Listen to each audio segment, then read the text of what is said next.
Nowadays, cargo shorts are out, flip-flops are only appropriate on the boat, and please throw away that stained t-shirt from college. You may be thinking, e.g., that's all I own. What do I do? Here's what you do. Go to nextround.store and fill your cart with a wardrobe that is approved by me. Stock up on logo t-shirts, hoodies for football season, and hats for every day of the week. Trust me on this one and head over to nextround.store to get stocked up for this season. Just because you've quit going to the gym, it doesn't mean that you have to quit gym altogether. Dunaway, that is. With our Next Round podcasts open 24/7, 365, you can access gym anytime you'd like. While you may have done away with your treadmill routine, our version of Dunaway is standing by ready to get you back to your absolute best. Find all that lovely Jimmy D-led content on Spotify, Apple Podcasts, Google Podcasts, and in the podcast section of nextroundlive.com. This message is sponsored by Jimmy Crypto Inc. and Jimmy Crypto for President.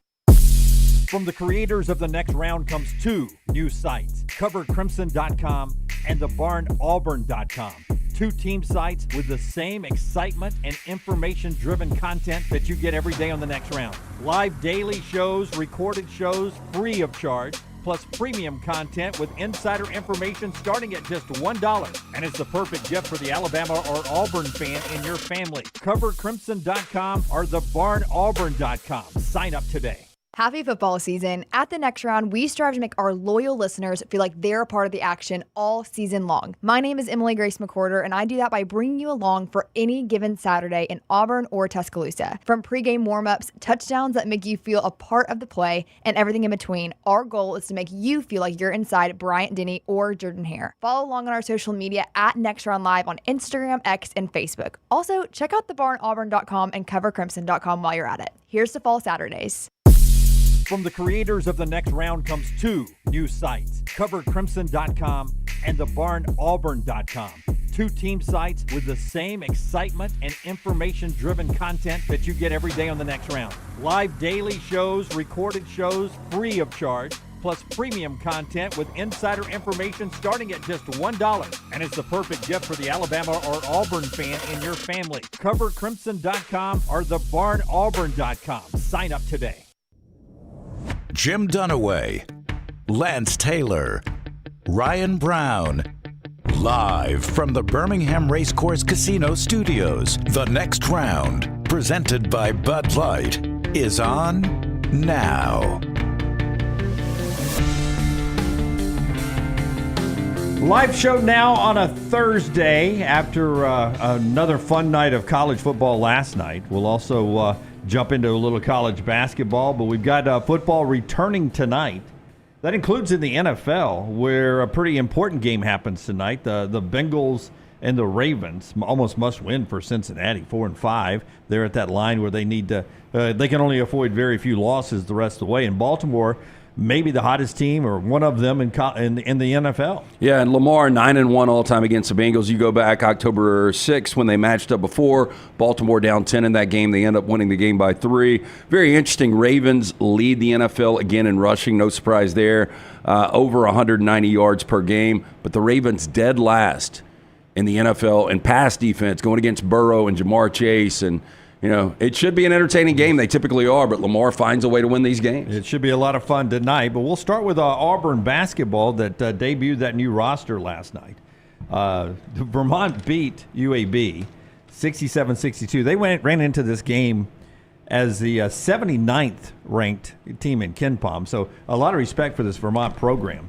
And then Auburn goes out there and beats them by 51 points. 51 points last night. And I'll give it to Little T in our pregame show last night.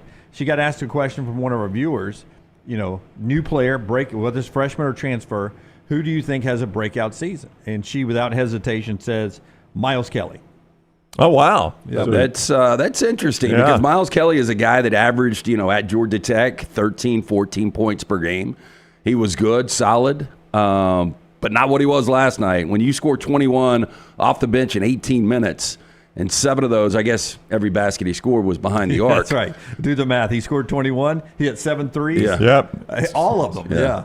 I don't think you can expect this night in, night out. But, if you get 14 or 15 a game off the bench from Kelly with what you've got with that depth, I was blown away. You and I were watching at Odie's. Couldn't believe it. Couldn't believe what I was seeing. Yeah, I mean, it was never a game. Yeah, I mean, I looked up, was it 94-34 at one point or something like that? I mean, it was that something crazy, 88-27, Yeah. something like that. Yeah.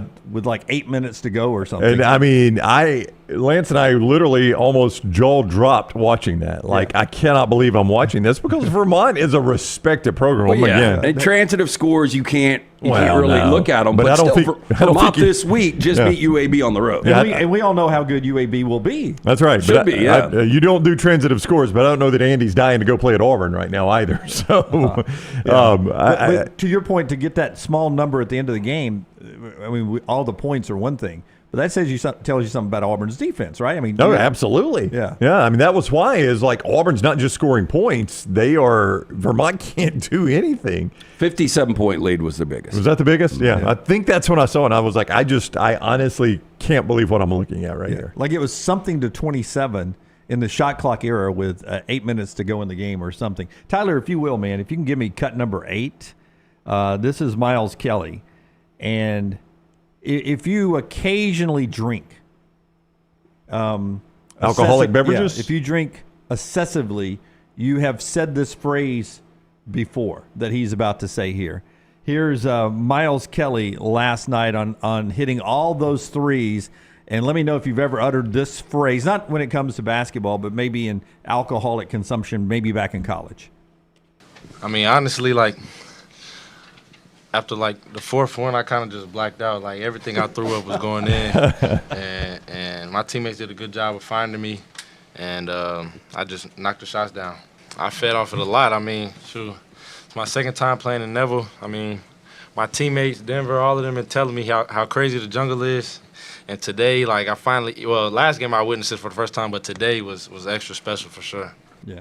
I mean, I can't handle my alcohol. I've obviously said after my fourth one, I don't remember anything else. I sort of blacked out. He's talking about threes last night, and it was the three-pointer. Can it be more exciting than the dunk?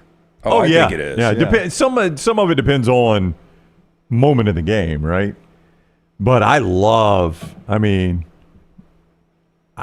Especially when there's a barrage of that's it. Yeah, like when the defense just looks like I don't even know where to go right now. I mean, they're making them from everywhere. And that was Auburn. Yeah, I mean, 16 threes, 16 to 35. You take that any night. I would take it. Isn't it funny that in the opening games now, what did you tell me that Nate and Alabama shot from three? They were 18? 8 of 18. 8 of 18, yeah. Yeah. And then Which is very low for them. they shot 18 threes, and Auburn shot 35 threes. That's right. It was almost like Auburn played Alabama's game, and Alabama was playing Auburn's game in these openers. I have watched very little of either, obviously, with us doing trivia last night and didn't get to see much of the Bama game. Now that you've seen both 40 minutes, you should be able to say, who is the better team. That's right, Jim. Let's declare it right now. Two. Well, I will tell you this. Auburn plays Houston on Saturday by our friends Ken Palm. That is number 2 Auburn. Where is that game? It's in Houston at the Toyota Center. Yeah, the Okay. technically neutral site. Yeah, not on campus, but where the Rockets play. And if you look at Ken Palm, that's number 2 Auburn playing in Houston against number 1 Houston. Yeah, I was going to say Houston probably a 3.5-point favorite. Yeah, I have not seen a betting line at mybookie.ag. You go down, Gonzaga, who just annihilated Baylor, Duke, who's got Cooper Flag, and there's Alabama. And then UConn, who's back-to-back national champions, and Kansas, who's number 1 in the polls. So that's the neighborhood Auburn and Alabama's in. Little T and I were talking on both trips.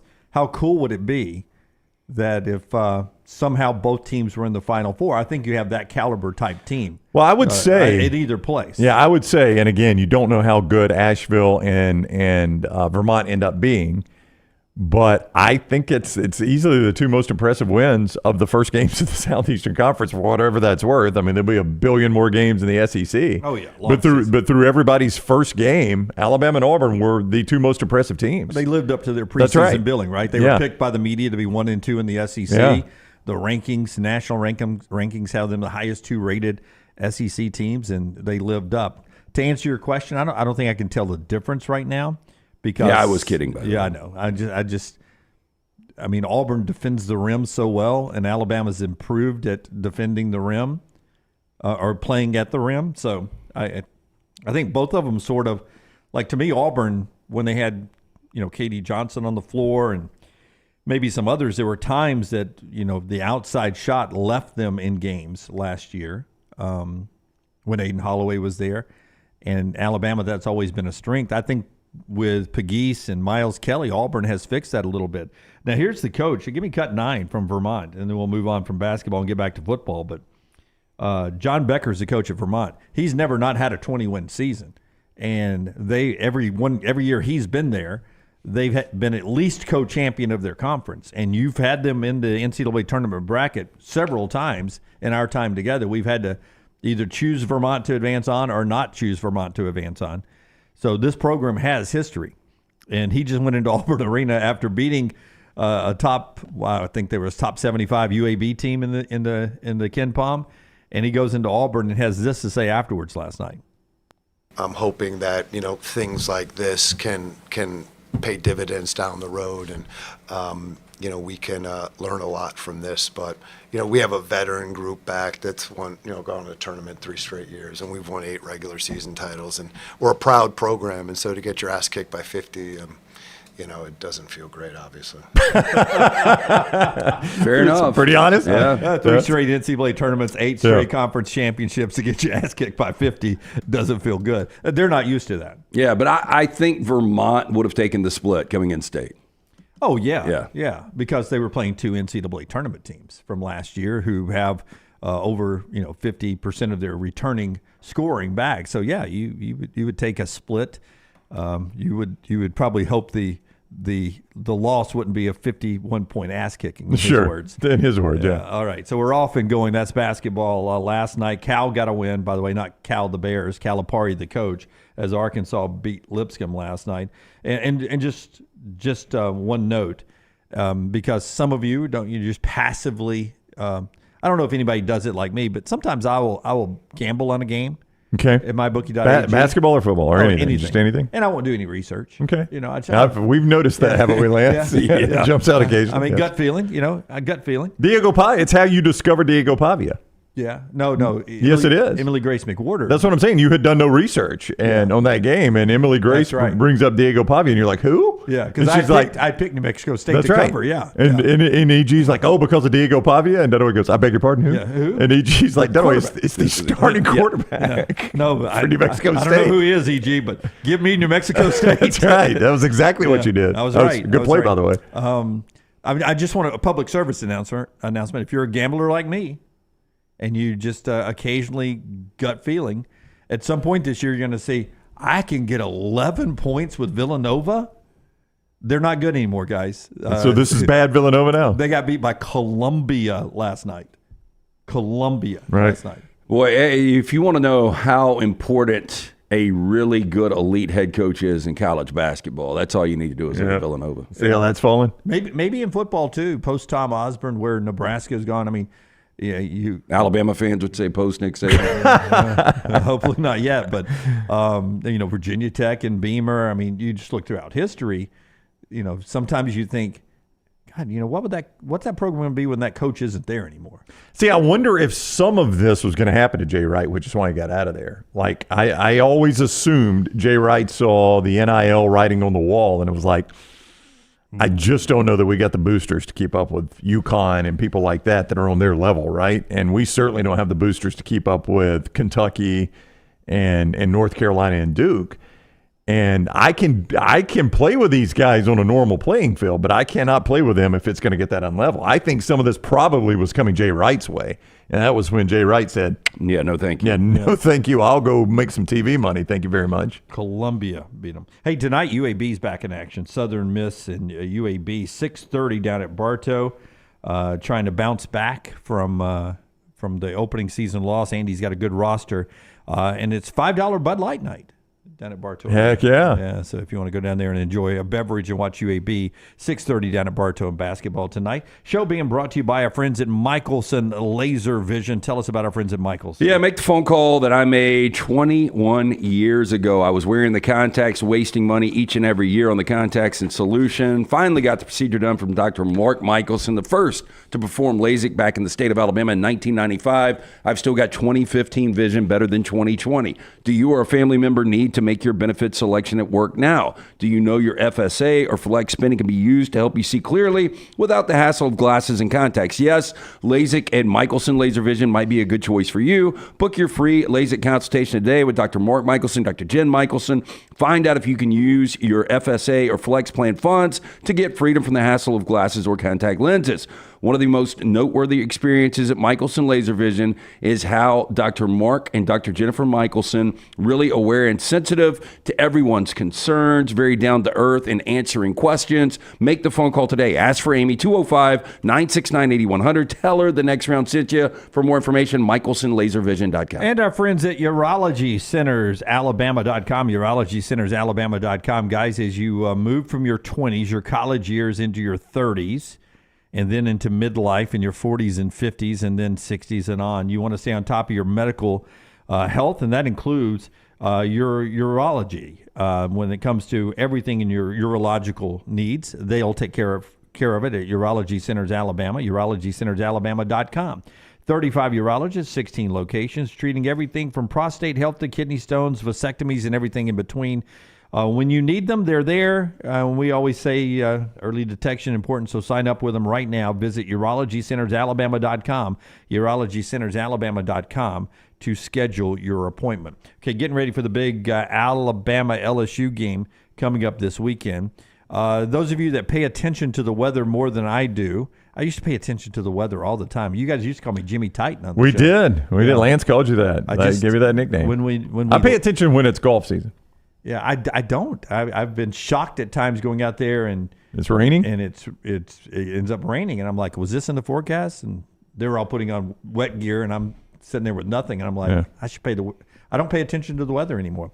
I will occasionally go, Alexa, what's the high temperature today? Just whether I know. Is Alexa on your phone? Siri's on my phone. Okay, so do you still have an Alexa? Yeah, we have one out in the lobby. He's playing Christmas music this Did morning. you notice that? Did you notice Jimmy had Christmas music on? Yeah, I was just. I think I'm the only one that noticed. Yeah, that's my old school Alexa. I brought it up here years ago. I know. It's playing Christmas So music now. I'll go Siri. What's the high temperature today? Or Alexa, what's the high temperature today? Just for the temperature, so I know whether to throw a hoodie. Isn't it on. like 81? Yeah, today's 81. Yeah, it's insane. Yeah. It is. I mean, are we even gonna have fall get decent weather for Thanksgiving? You're worried about that? Well, I just don't like. I mean, the hot weather just doesn't make any sense in November. Makes no sense at all. I don't know if we're going to get fall. And by the way, am I still getting charged for Alexa, you think? I don't know. I'll get these random charges. It'll be like Amazon charge, Apple charge, and like. I have no clue. You have not given me access to your credit card bill or your Apple What bill. is the? You give me access to the Twitter. Do you know what is the charge for Alexa? I don't know. That's what I'm asking. Like, I wonder if I signed up for it, when the Alexa was popular, 5-6 years ago? Uh-huh. Wonder if I signed up for it and it just hits my card every year. I don't know. I don't really know how. We got an Alexa at the house. I don't know how it gets paid for. But I'm just wondering if there's a monthly charge. I have no idea. I've never had Alexa. Probably so need to 86 that. Paying for your Alexa at home too. I don't know. The one thing you'll learn about the one at Jim's house. The one thing you'll learn about this is there's a lot of things we're paying for we don't know we're paying for. Well, have you seen the commercial? I think Rocket Mortgage is getting involved with the chicks. Like, I think I've got 2 subscriptions, and they pull it up, and she's like, "You've got 13 subscriptions, and we can clear it up for you." I need to get one of those apps because I have no idea what I've got. Yeah. Craig is saying there's no charge for Alexa. Okay, well, that's good. Yeah, then the answer is no. I would think it's a membership to whatever was playing the music. Yeah, there's charges to everything. Yeah, Craig. Come on, Craig. I'm paying something somewhere. Yeah. No charge for Alexa or Siri, says that guy again. No, back to your Jimmy Titan weather. If we get to Christmas and we don't have any change in the season, something's up, right? I mean, this can't continue. What do you mean something up? Well, I mean, I don't know what's going on with the weather. I'm not a global warming kind of guy, but damn, if we get to if we're just in the 80s throughout the fall, if we don't have a fall at all, that's kind of weird. We'll probably get a week of it. I rarely take victory laps on the show, but you guys remember back in the summer, we talked about how late I told you the cold weather was going to come. How do you know? You don't even keep up with the weather anymore. That is so confusing. You're right. But I told you. I told you because remember how cool it was into the summer. before we got really hot, it was cool deep into the summer. Yeah, it was. I mean, you guys will remember. There was somebody in our chat room. No, I remember it saying, was difficult to swim. This first world problem in May because the temperatures weren't. I never got those 90-degree days. That's right. It was basically like this. We basically had the same consistent weather outside of a couple of heaters in the summer that we've had. I don't know, since March, April. And I'm telling you, it somewhere along the way, I said, we will play football. Maybe it'll be cold Iron Bowl weekend.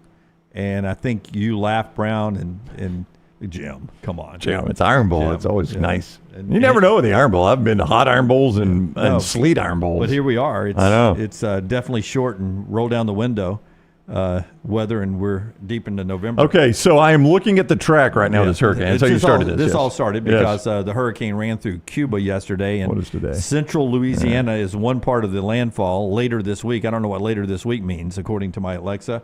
Brown, what's the track? Anybody seeing anything about the weather for Alabama and LSU? I don't know. I'm looking at this National Weather Service deal, and I don't. Are you going to pack any rain gear? I'm not a rain gear kind of guy. I'm not either. No. Yeah. If I had to stand on the sideline, I'm not an umbrella kind of guy. Brown is an umbrella kind of guy. I think it's a great invention.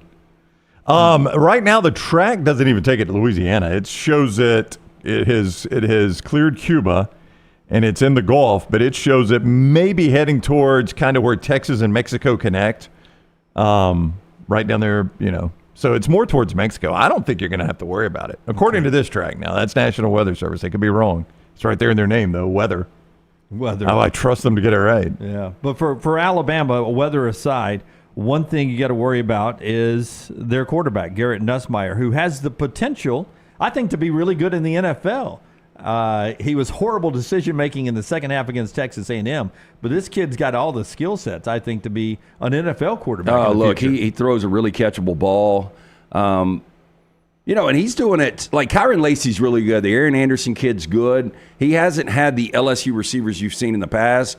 I know there's only 32 starting quarterbacks in the NFL, and I know we say this about a lot of guys, but he seems like he is going to be a starting quarterback in the NFL. Yeah, puts a lot of zip on the ball. His one problem maybe he's too much of a swashbuckler. That's Kane Womack's comparison to one of my favorite swashbucklers of all time. Here's the Alabama defensive coordinator.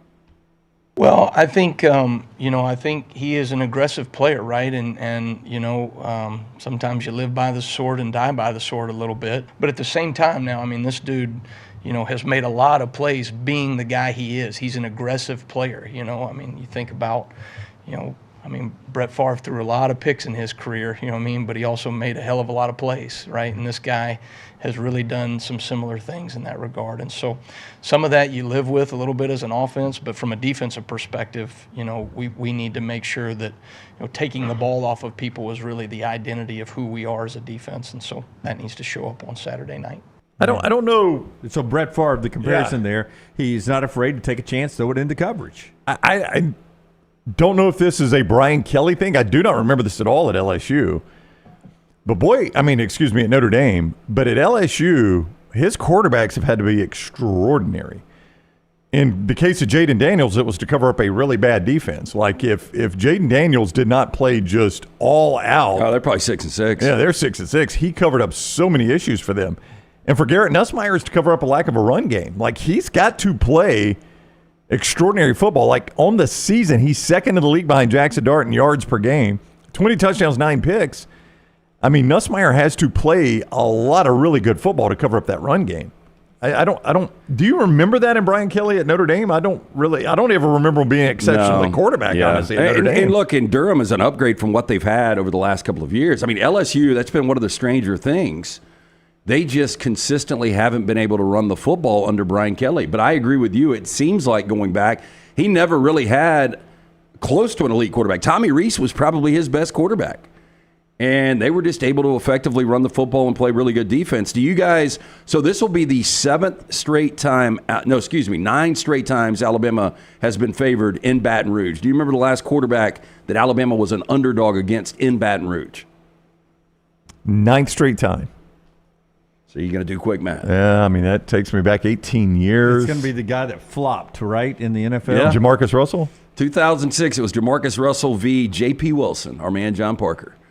That was the last time LSU was favored at home against Alabama. That's amazing when you think about it. I understand Nick Saban was there for a long time. It goes back before him, though. Considering those great LSU teams and great LSU quarterbacks. It just timed out right that the great Joe Burrow year was in Tuscaloosa, right? Did it sequence that way with somebody else?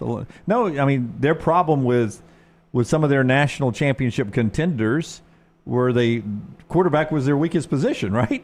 Well, like yeah, 2011. 2011, it was Jarrett Lead and Jordan Jefferson, and neither one of them could do anything really. They just had a really good defense they leaned on, and it worked until they played Alabama. Great offensive line. Bob Hebert on the show later on. Yeah, it's just. Yeah, remember for a minute, Zach Mettenberger was the best quarterback they had in a while. Yeah, exactly. Yeah, he was. Mettenberger was in the 2012 game we referenced earlier this week, the Rickshaw game against A.J. McCarron, right? And they had a pretty good – what's remarkable is when you consider the receivers that have come through. And up until Jaden Daniels, they hadn't really been that great at quarterback for the last 15 or so years. But, buddy, they have pumped out NFL receivers. Yeah, and like Kyron Lacy, again, is really good. And he will be somebody's number 2 or 3 in the NFL. But he would be like a number 2 or number 3 typically at LSU. Yeah. But he's really good. I mean, that's where the game is this weekend. It is. Alabama's secondary trying to keep up with Lacy and that LSU passing attack. Yeah, if you told me, like, Kyron Lacy, if you could tell me what kind of a game he has. Now, he could go for 150 and a couple of touchdowns. Alabama could still win the game. But if he has a game like he had, we'll say in their win against Arkansas, 49 yards. Well, I'll give you his – if he got his stat line, he's played in 8 games. And he averages 77 yards a game. He's got 6 touchdowns. So let's say he scores a touchdown.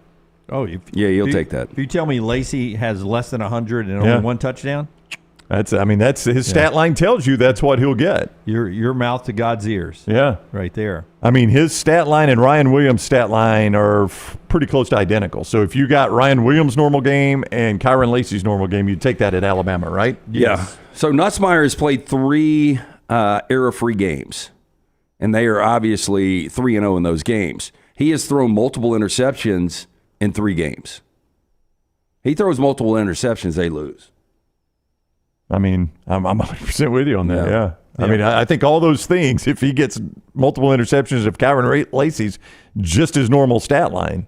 Yeah, that's what Kane Womack was talking about, taking the ball away. One more thing to get to in this opening segment after we tell you about a couple of our great sponsors, including our friends at Hemphill, that brings you Lance's Lock every day, lanceslock.com. So I know a lot of people are excited about the election results on Tuesday under the new administration. Lance's Lock the last 2 nights has not been good. Oh, no. Yeah. So you might have been Joe Biden, Kamala Harris dependent? No. Actually, I think you and I might have talked about this last night. My best years ever were the early Trump years. Oh, so you're saying get on board now before he's inaugurated. So we just got to shake this out a little bit. But the last Tuesday and Wednesday nights have not been good. That means we bounce back hard with the NFL, college football, more NBA tonight, college hoops, lanceslock.com. Always brought to you by our friends at Hemphill Services. Whether you experience plumbing, heating, or cooling issues in your home or business, they are ready to serve you. Hard to stop a trend. Call Adam, Chad, Andrew, the guys there. Tell them the next round sent you. 205-229-2090 or hemphillservices.com. Daniel, I agree with you, man. It feels like we haven't seen Milroe throw a deep pass in a while. Maybe you get one coming up this weekend. Our friends at Way to Wellness helps you out. Personalized plan for that works for you. They designed a plan for you. Nothing cookie cutter there for you at Way to Wellness. Leslie and her board certified team will take care of you. Medical weight loss supervision, the injection therapy that is out there now that everyone is talking about. Most people are using to help them with their weight loss. They have that at Way to Wellness. It is supervised by board certified medical professionals. The best way to do it. They're always on top of checking you out. Meal replacements, you can do that as well if that's the way you want to choose to lose some weight. No contract, no sign-up fees. That first consultation is absolutely free. Also, occasionally there are openings for expansion as far as careers. If you want to change careers, you can check out Leslie and her team at the website, aplanforme.com. Aplanforme.com. It's Way to Wellness, your journey to healthy living. Since you brought up politics again, a great little sports tie into politics. Let's go with... I sent you a graphic, Forrester. Did you by chance get it in a text about the greatest teams in each presidential administration. He did not. I got it here. We don't need to pull it up here. There's only two since they've been doing this since the modern day of sports back in the early 1900s. There is only two that involves colleges. I mean, great tributes to John Wooden's UCLA team. So basically, Axios did who was the best sports team during each presidential administration. So professional and college? Yeah, any sports team. Okay, I got you now. Okay, and Richard Nixon, 69 to 74, was UCLA Bruins. Every other team is a professional team except for Alabama under President Obama, 09 to 17. The Crimson Tide is in at least Axios when it comes to presidential's greatest teams. Each president's greatest team, Alabama is on par with, in the same neighborhood with the great UCLA basketball dynasty. And they haven't picked who Biden's greatest team would be, but doesn't it have to be the Kansas City Chiefs? Yeah, it does.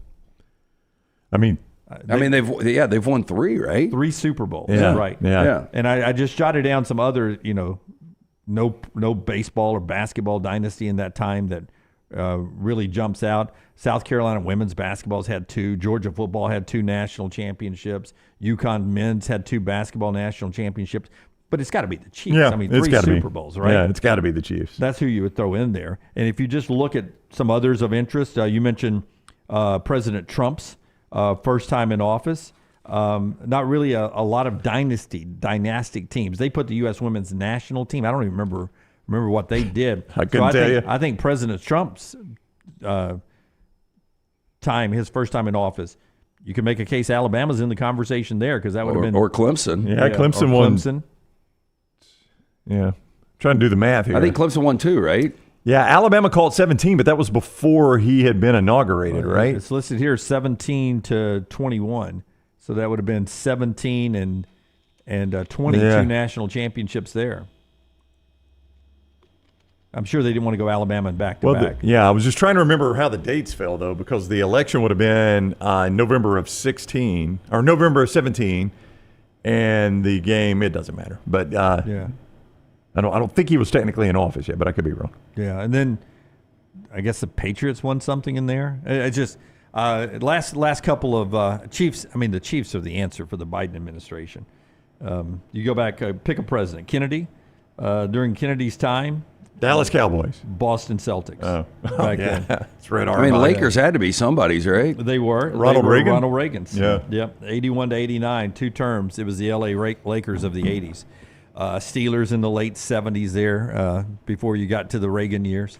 You can go look at that at Axios. When we come back, Roman Harper joins the show. We'll talk about Alabama and LSU. Show being brought to you by our friend Dr. B. Take us a break, LT. Yeah, Dr. B, the absolute man when it comes to helping maintain and grow that hair back. When I started to thin out, asked around, Dr. Beckenstein is the name everyone mentioned.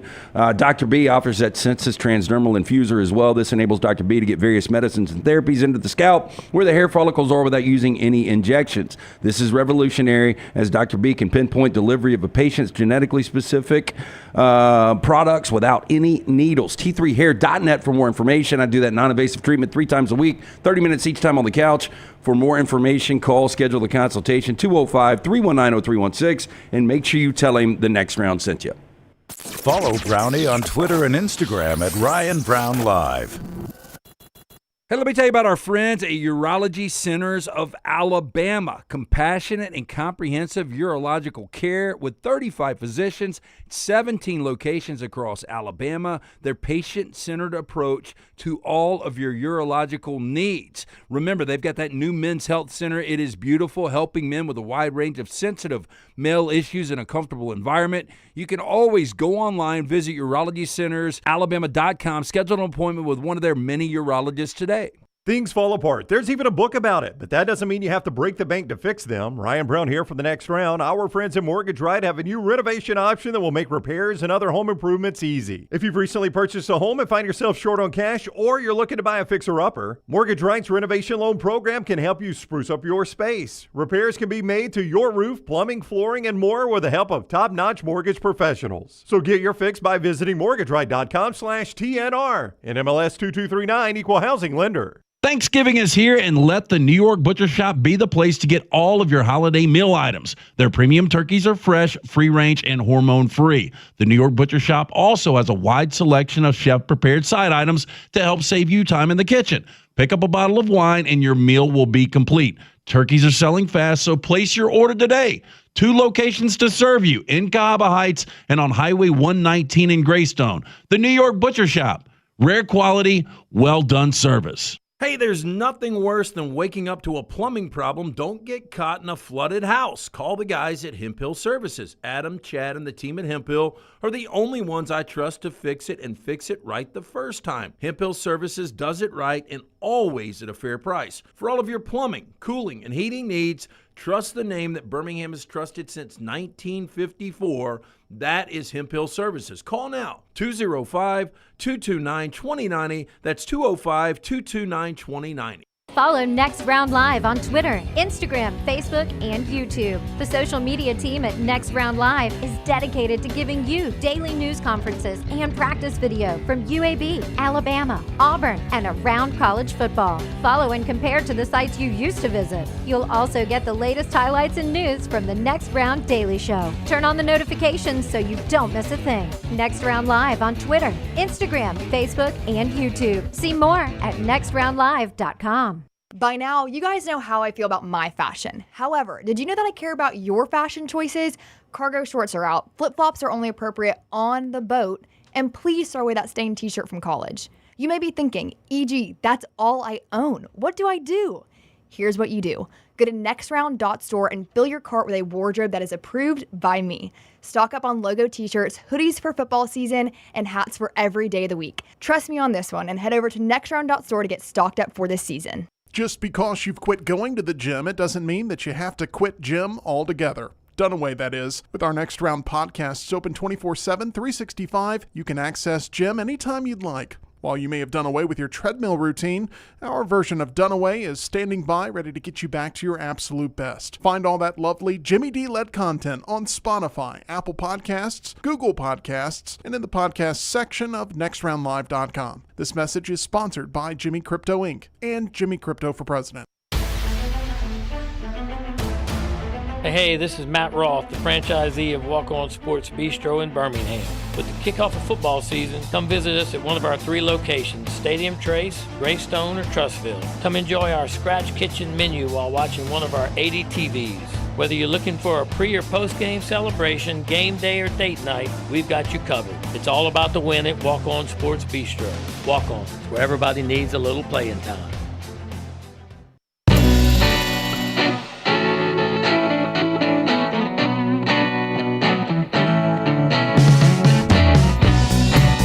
Roman Harper coming up as we get ready for Alabama and LSU this weekend.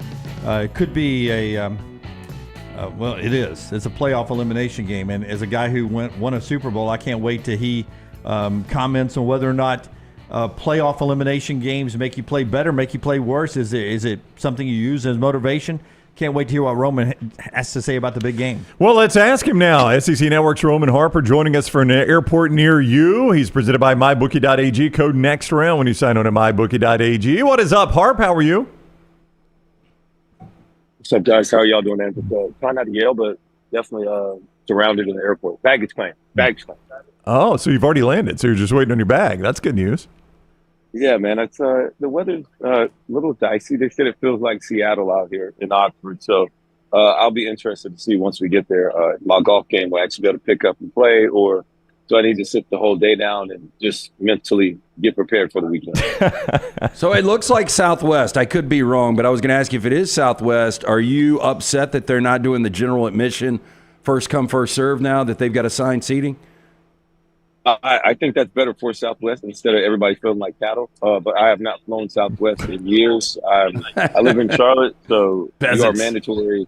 You're mandatory American unless something like myself this morning where I had to go to Delta, which then you go directly to Atlanta before you go to wherever else you're going to go in the world. Let's talk about what Jim just brought up to start the interview. Alabama and LSU, Harp, clearly in an elimination game as it pertains to the college football playoff. College is different than the NFL, right? I mean, in the NFL, you know whether it's elimination or not. In college, it's still just figurative elimination. Is there any benefit to Brian Kelly or Kalen DeBoer playing that up to their team? I mean, for me, I think you don't do as well doing that just because we already know young people struggle with anxiety and things of that nature and trying to make it bigger than what it is. At the end of the day, it's just the next game. And so if you think this is the playoff eliminator game, win it, and then see what happens. Because then the next game is then too. So it only gets bigger from here. You got to understand that and just be able to make sure your players realize that every single game from here on is a big game. But that's because we have ourselves in position to be where we want to be. And at the end of the year, we can do something special. But that's why every game is big going on here from here on, just because you're just in position. A lot of teams wish they were in this position. So you don't put too much emphasis on it, but at the same time, you put a large emphasis on it, if that makes any sense. Go ahead. No, go ahead. No, you got it. I was going to say, if Jalen Milroe is 100%, which everyone says he's healthy, if you're Nick Sheridan and Kalen DeBoer, how do you get Jalen Milroe back to the Jalen Milroe we saw earlier this season? I know it's $1 million question for Alabama fans and for this team in general. No, I actually thought he played really well versus Missouri. The ball came out of his hands on time. He was in rhythm with a lot of the throws. One throw, his foot slipped, but it was the right decision. I saw him throw the ball deep to Kobe Prentice a couple times, and they were just barely off. You know, Kobe Prentice dropped the pass where, I would love for him to make that play.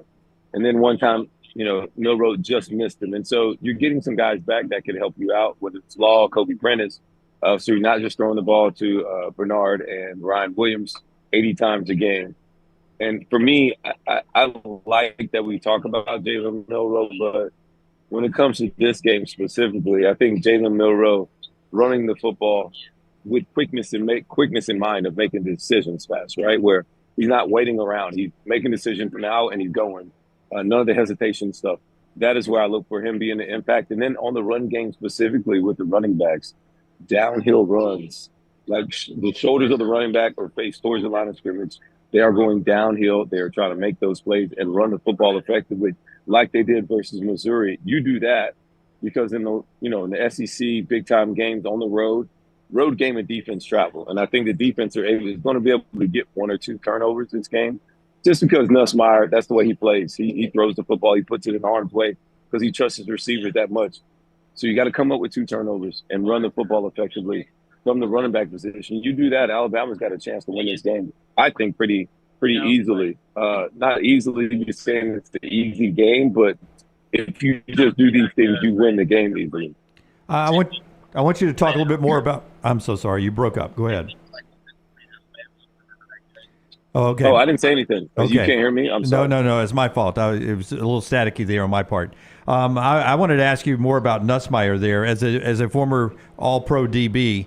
When you got a guy who will put it in harm's way a little bit, do you look at the tape and you get a little bit more aggressive? You try to play your game? Is it human nature to try to jump routes at that point and let the ball come to you? How do you play that in your mind?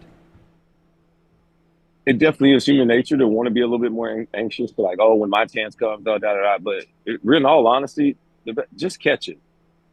Just catch the ones they throw to you. That's the most important rule. That was the Carson Palmer rule for myself and my team.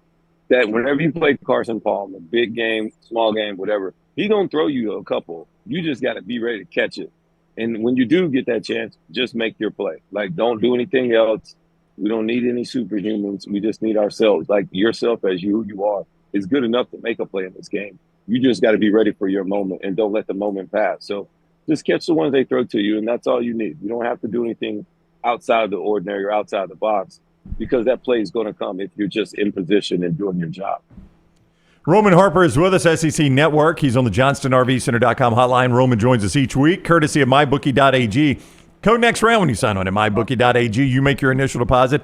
They double it with code next round. Double your deposit. Free money to play with right away at MyBookie.ag. Let's go to Ole Miss and Georgia. It would be impossible for Jackson Dart to come into this game any hotter. Is there anything you have seen that he was able to do against Arkansas where he looks superhuman that can carry over into this Georgia game, or does the defense ratchet up enough that is not going to carry over in your mind? Man, last week's performance by Jackson Dart in this Ole Miss offense was really good. One of the best ones they've had all year, as far as especially within the SEC. But Arkansas never put any pressure on the quarterback. Every throw looked like 7-on-7 routes on air. Nobody was in front of him. He was very easily making all the throws. Felt very, very comfortable. And so I don't think Georgia's going to allow that to happen. Georgia's going to try and heat this guy up. They're going to try to make him play at a different pace in which he played last week. The run game for Ole Miss is going to be hit and miss, especially versus this Georgia team. If they can effectively run the football just some, that helps Jackson Dart. But I think that's all within the margins. For me, it's going to come down to not even on that side of football. I think Ole Miss is going to be able to score some just because they're Ole Miss. They have so much talent. But Ole Miss's defense versus Georgia offense is where you really need to pay attention to. What Carson Beck is doing with turning the football over keeps Ole Miss in the game, period. If Carson Beck takes the football, Georgia wins the game. If Carson Beck goes out here and throws 1 or 2, 3 interceptions, Ole Miss can easily win this game because the game is on the road. Ole Miss defense is way better than what everybody's used to thinking when we think of Ole Miss. They're much better defense than that. And they got some NFL players on that side of football at all three levels. Trey Amos at corner, Walter Nolan and J.J. Pegues up front. The Chris Paul kid at linebacker can run around and really play well. So they got different guys in all three levels of that defense that can really make plays.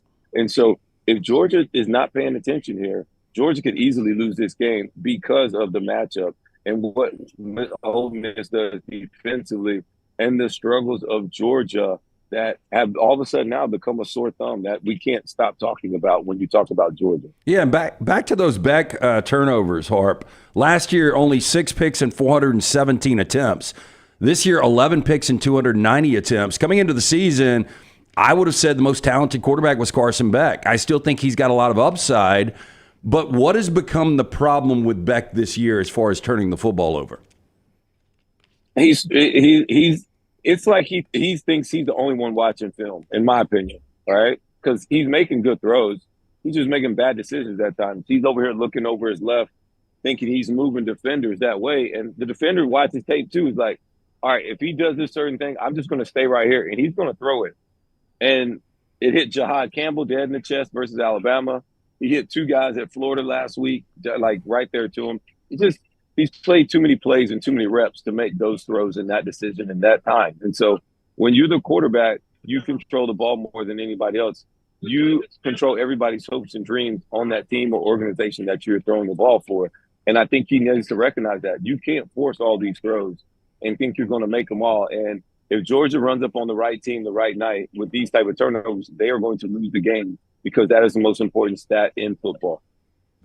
All right, he is Roman Harper, the former Alabama great, New Orleans Saint, Carolina Panther, now SEC Network. He is with us each week courtesy of MyBookie.ag. Code next round. Your initial deposit gets doubled when you use code next round at MyBookie.ag. Safe travels, Harp. We always appreciate the time. Hey, man, appreciate you guys. Oh, you guys got to answer some questions, though. All right, who wins Georgia Ole Miss? All right, go. And who wins Alabama, LSU? And then the best game of the weekend, sneakily, is South Carolina at Vandy. Can't wait for that. Fireworks. Because that is a tough matchup for Vanderbilt, even though they're my passion project. Yeah, I'll go first. I'll go in reverse order. I'll take South Carolina over Vandy. I take LSU over Alabama. And I'll take Georgia over Ole Miss. Those are my 3. I think right now, Harp, but I'm not dead set, I would go South Carolina. I would go Alabama over LSU. And I will go Ole Miss over Georgia. I cannot believe I'm saying that Lane Kiffin wins a big game. I know. Wow, we're gonna have lava. Fire, lava. We're gonna have three different answers. Fire tape. I am gonna go South Carolina. Well, hey, we all locked in on South Carolina, which means Vanderbilt, by the way, 6-0 against the spread as a dog this year. Anchor down. I'm gonna go South Carolina, Alabama, and Georgia. Those are my three. So we've got three different picks, but we were unified on South Carolina. And to Lance's point, that is great for Clark Lee. So really, the way to play this is Vanderbilt, Ole Miss, and LSU. That's the way to go. Based on our consensus, yeah. Well, thank you guys. I will take all that into consideration before I make my picks on Saturday. That's three dogs. 3 dogs right there. Thank you, Harp. See you, buddy.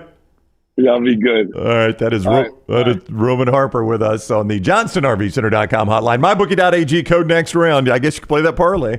Lance just gave you an underdog Here parlay. is my mentality, which gets me in trouble sometimes. Like Kirby Smart has coached 33 games as a favorite on the road. What do you think his record is in those 33 games? He is 33, 31-2. Okay, can I just ask a real quick question? Yeah. Does this is a what now? Is a favorite? No, yeah, as a road favorite. As a road favorite. Yeah, he's coached 33 games. This probably does not count like SEC championship games in Atlanta. Okay. No, these are true road games. Straight up, yep. I'm going to say 33. What'd you say? 31-2. I don't know if it's going to be that good. I'll go 28-5. He's 30-3. He's lost really good. Once in Baton Rouge, once in Tuscaloosa, and once in Auburn. Yeah. So, he wins all these big games. He does. What does Lane Kiffin do in these games? He just doesn't win these games. And that's what's so weird. But I don't know, man. I'd lean on this, but I don't feel great about it. I see you talking yourself into it. Our friends at HydroLife bringing you part of the show as well. IV therapy, B12 injections, cryotherapy, compression therapy, now weight loss therapy, all under one roof. We had Daniel Jones from HydroLife Therapy come in and give us bags this past Tuesday. If you've got a big weekend coming up, I know a lot of guys are going to New Orleans and then over to Baton Rouge. You need to be properly hydrated. Our friends at HydroLife Therapy, they can help. If you can't make it to one of those 2 Birmingham locations or Tuscaloosa, they can actually send a nurse to your home or business. Go to hydrolifetherapy.com. You can book your appointment right there. Walk-ins are welcome. Make sure you mention the next round, 20% off all the great services. Again, hydrolifetherapy.com for more information. While you're out and about shopping, especially as you get ready for the gift-giving season, don't forget your local Academy Sports and Outdoors, and don't forget the brand new one in Birmingham, Highway 280, the Target Shopping Center. Right there in the old Best Buy with all the best sports equipment, outdoor gear, apparel, footwear from all the brands you love, and all at low everyday prices. A wide selection of trusted brands like Nike, Stanley, Brooks, Carhartt, Blackstone, Yeti, Titleist, Shimano, and more. Academy Sports and Outdoors. By the way, we'll do our Thursday tradition right here in just a second after a couple of more college football notes on what is going on around the college football world. Are you ready for your field old moment of the day? It's pretty much every day for me. Yeah, really, me too. Let's go and get it out of the way. Class of 2026 quarterback committing to SMU yesterday. See if the name sounds familiar. Cole Leinert.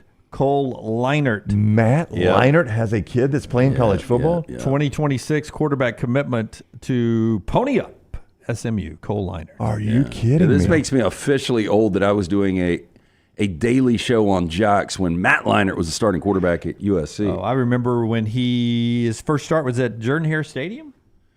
Yes. And that was, I think Auburn was a top 5 team preseason, and they came in and it was more, and people forget this, Matt Leinert was great that day. Pete Carroll's defenses were dominant. That was a shutout, wasn't it? The first touchdown drive that Leinert drove, I think, was 19 yards. Because I think they picked off Jason Campbell, had Auburn backed up and picked off Jason Campbell, and short drive USC up early, and I don't think Auburn never led. I think people tend to forget how good those defenses were. That's really why they were winning championships. Oh my gosh! But I can't believe there have been several of them. One of them was Dre Kirkpatrick Jr. coming to Alabama. I'm like, holy crap, Dre Kirkpatrick was in the Saban era. And now Dre Kirkpatrick Jr. is committing to Alabama and playing at Alabama. Well, I would say the 3 of us are older than 95% of the NFL coaches. That's There's no way. 95%. McVay. Well, let's play man to man. I'll take Andy Reid. I got him. You're not older than Andy Reid. No, I can beat Andy Reid's age. Okay, yeah, I'm under Andy Reid. I don't know. Doug Peterson, close. Yeah, you're under Doug Peterson. I don't know. I am under. Not gonna have to worry about him long. That's true. That's gonna change. Yeah. Who am I under? Give me another old Dan man Quinn, coach. maybe. Oh, you're under a lot. I mean, I don't know. I mean, Brown and I are pretty tight. But I think, so watching. No, Dan Quinn's 54. We're good. Yeah. Watching Rams Seahawks, they were talking about Mike McDonald is now the third or second youngest coach right now at 38. And McVay is the same age at 38, and he was the youngest coach at 30. Wow. Yeah. But there are 4 or 5 coaches right now in their 30s in the NFL. What gets crazy is when there are more majority younger than there are older. And that's what we should do. How many majority-wise are younger than you, and how many are older? Oh, the majority is younger. Yeah. There's no doubt. I don't really want to play that way. Yes, I don't want to. All right, tradition time brought to you by our friends at McCurry. Time to do our spotlight today. It's always fun to see what Brown and Forrester come up with. You ready to hit it? I am. Do it. The College Football Spotlight. College football's best traditions. It is presented by McCurry Van and Car Rental, your local rental company you can depend on. All the vehicles to choose from. That's trucks, SUVs, passenger vans, easy to rent, in and out fast. Athens, Muscle Shoals, Huntsville, Coleman on 2nd Avenue Northwest, Tuscaloosa on Skyland Boulevard. Reserve your rental today. 256-559-1003. That's 256-559-1003 or McCurryRentals.com. It is McCurryRentals.com. You actually brought this up to Joel Klatt. Purdue plays Ohio State. It's going to be a game you don't want to watch. I hate to say that for Klatt. We love Joel Klatt. Support Joel Klatt. Biggest underdog the Boilermakers have been since 1989. That might have been when Jeff George was quarterback in the Boilermakers. Wow, that long ago, huh? But one thing Purdue has is a really big drum, and you asked Klatt about it. They're going to have that big drum there, Joel? Look at that. That's old school. It's old school. That's the world's biggest drum, they call it. Now, I don't know that it is always the world's biggest drum, but once the cart is underneath it, it stands more than 10 feet tall. Yeah, not impressed. You're not impressed by a 10-foot drum? Texas built one bigger to try to intentionally beat it, but... Do you know how that happened? We've told the story before in our history, but I have forgotten, like most of my stories. Yes, I'll tell you how that happened. The University of Chicago used to have a drum as big as the Purdue drum, or bigger, because it was a contest between Purdue and Chicago.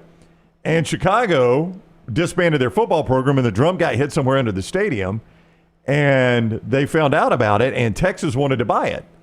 But Texas couldn't buy it initially because all the testing in the Manhattan Project to build the A-bomb was done at the University of Chicago, so it had to under go their football stadium. Under their football stadium. So it had to go through Geiger testing, the Geiger counter, to make sure it was actually safe to transport to Austin, Texas. Yep. I discovered that when I was studying about the drum. I think I have brought that up before in the show before. I believe this is a recycled tradition, as you have stumbled upon here, Jim. Oh, that's okay. From back in the old Jocks days. No, I just remember I brought up the A-bomb testing under Chicago football stadium. Not why they disbanded the program, but that's where they did the testing. Texas bought that drum, by the way, for $1 back in 1954, nicknamed Big Bertha. So Texas has one now. But the Purdue drum was refurbished in 1937. One issue they've had with it is the support of the drum structure itself, because you have to stretch that drum skin so tight that it pulls on the side so much. They actually have to have special reinforcements inside of the drum. They've got a little pedal system where they can pedal it around the field. The fans absolutely love it. And in fact, it does go on the road. So you should see it at the Horseshoe Saturday. It might be the only entertaining part of Purdue's game. But it didn't go on the road for the Notre Dame game. I don't know if you guys remember this. Back in 2021, Notre Dame said, we don't have a tunnel big enough for it. And Purdue says, yeah, we do. You've got a tunnel big enough for it. Notre Dame is like, yeah, but that tunnel's too crowded. You can't use that one. You'd have to use our smaller one. The drum won't fit.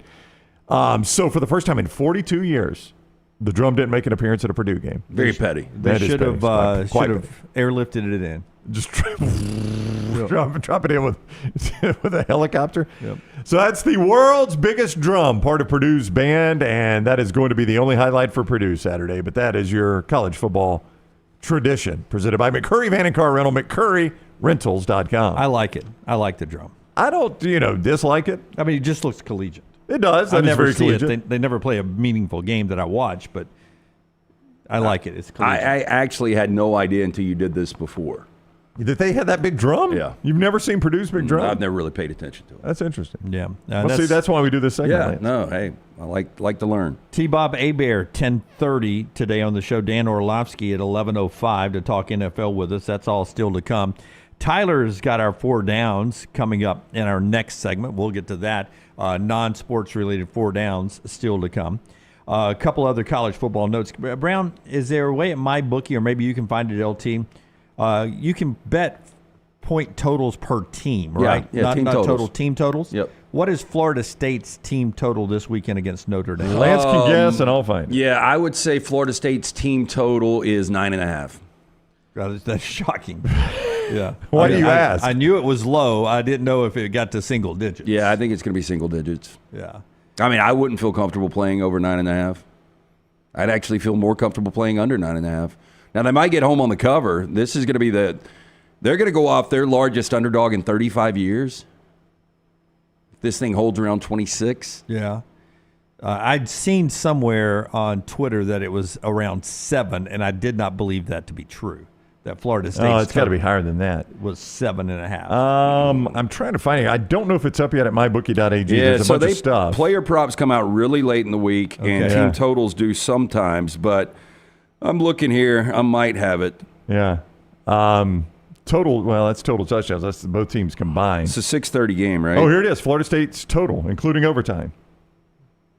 7.5. 7.5. That's what I saw floating around on Twitter, and I didn't believe it. I gave you the stat that they have yet to score more than 21 points this year. They're the only team in college football that has not scored over 21 points. Yeah, there's a lot of land between 7.5 and 21 points. I mean, Notre Dame's team total, so you're absolutely right about that, is 34.5. I mean, just if both teams just hit their total, it is an unwatchable game, 34-7. Yeah, you feel like Florida State's going to get a short field at some point. They kick a field goal, and then you got to sweat whether or not they score a touchdown. Yeah. I don't know. It's one of those. I think it probably goes under the 7.5. I mean, a proud program like Florida State, like you don't base your program on like Vegas lines, but a proud program like Florida State to ever have a scoring total of 7.5 is just, it's unfathomable. I can't believe we've the largest dog they'll be since 1976, so really 50 years. Oh, so they were almost a women's school then in 76. Yeah. They had been a two-gender school in quite a while. Say what you want about Auburn, 2010 to 2011. This is the furthest a team in championship contention has ever fallen, in my opinion. I mean, they've lost. Did you guys realize they've lost 9 of their last 10 games straight up? Yeah, this is more than Auburn in 2010. That's easy because they were 8-5 the next year. I can't remember a meltdown like this ever. Yeah, ever. They have lost 9 of 10 straight up. Yeah. Florida State used to not get beat in the ACC. I mean, this is worse even than post-Super Bowl runner-ups, right? Isn't that a stat that if you lose the Super Bowl, you don't have a great year the next year? Yeah, normally it's a 7-10 type year. Yeah, this is much worse than that. Hey, tonight, Bud Light Game Night is back, and we're at one of our favorite places, Odie's in Edgewood tonight, LT. Yeah, make sure you join us. We're going to be out there from 5 to 7. We'll be live 5 to 6. Great place to come enjoy late afternoon cocktails. Of course, ice-cold beer buckets full of the Bud Light and the great food from Rodney Davis. So grab dinner, come hang out with us. We're going to be at the Edgewood location, the newest, right there on the corner of Oxmoor and Broadway from 5 until 7 tonight. Come see Will Haver and the great staff, and us included, at Odie's Tavern. Follow Dunaway on Twitter and Instagram at jimdunaway. Your new Academy Sports and Outdoors is now open in Birmingham with the best in sports equipment, outdoor gear, apparel, and footwear from the brands you love, and all at low prices every day. Academy Sports and Outdoors carries a wide selection of trusted brands like Nike, Stanley, Brooks, Carhartt, Blackstone, Yeti, Titleist, Shimano, and more. Plus, you can shop online or on the app with free in-store pickup or enjoy free shipping to your home on purchases over $25. Your new Academy Sports and Outdoors is located at 4610 U.S. Highway 280 in Birmingham. Hey, you.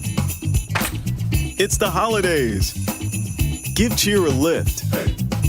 And at New Balance Birmingham, we got the gift. That holiday vibe? Find it inside. Come together at New Balance Birmingham on Highway 280, right next to Chick-fil-A.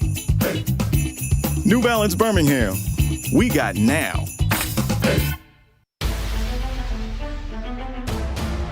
Hey, this is Matt Roth, the franchisee of Walk On Sports Bistro in Birmingham.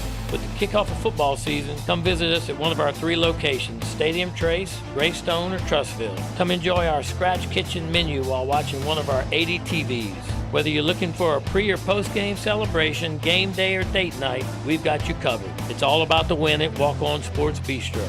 Walk On, it's where everybody needs a little playing time. This hour of The Next Round is presented by the Birmingham Racecourse Casino, now featuring 7 days of giveaways with your chance to win a share of up to $125,000. The more you visit the Birmingham Racecourse Casino, the more chances you have to win.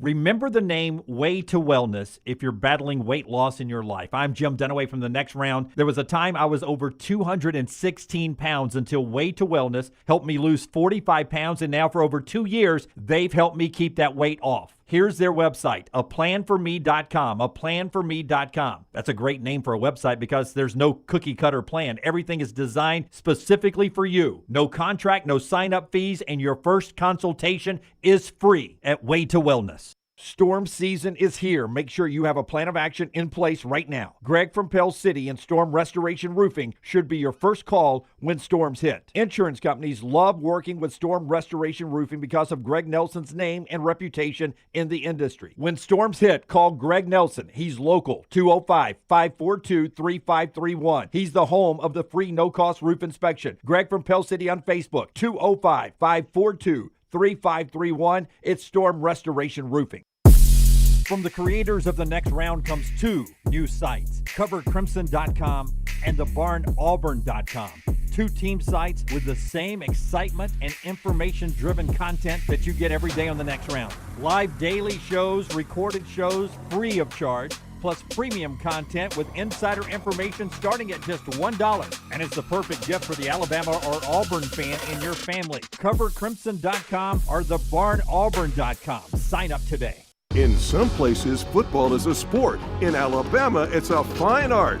New Life Art is proud to announce Daniel A. Moore's upcoming painting, Deuces Wild. This season, Bama is blessed with a pair of very talented deuces. The pair played a huge role on both sides of the ball in the Tide's amazing 41-34 victory over number 2 Georgia. Deuces Wild will portray the unbelievable game-winning 75-yard touchdown catch by deuce number 1, Ryan Williams, late in the 4th quarter.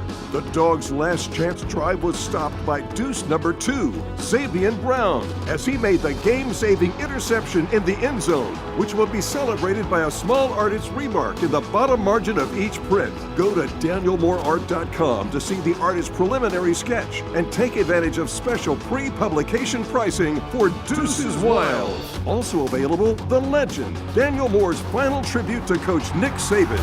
Order now at danielmooreart.com.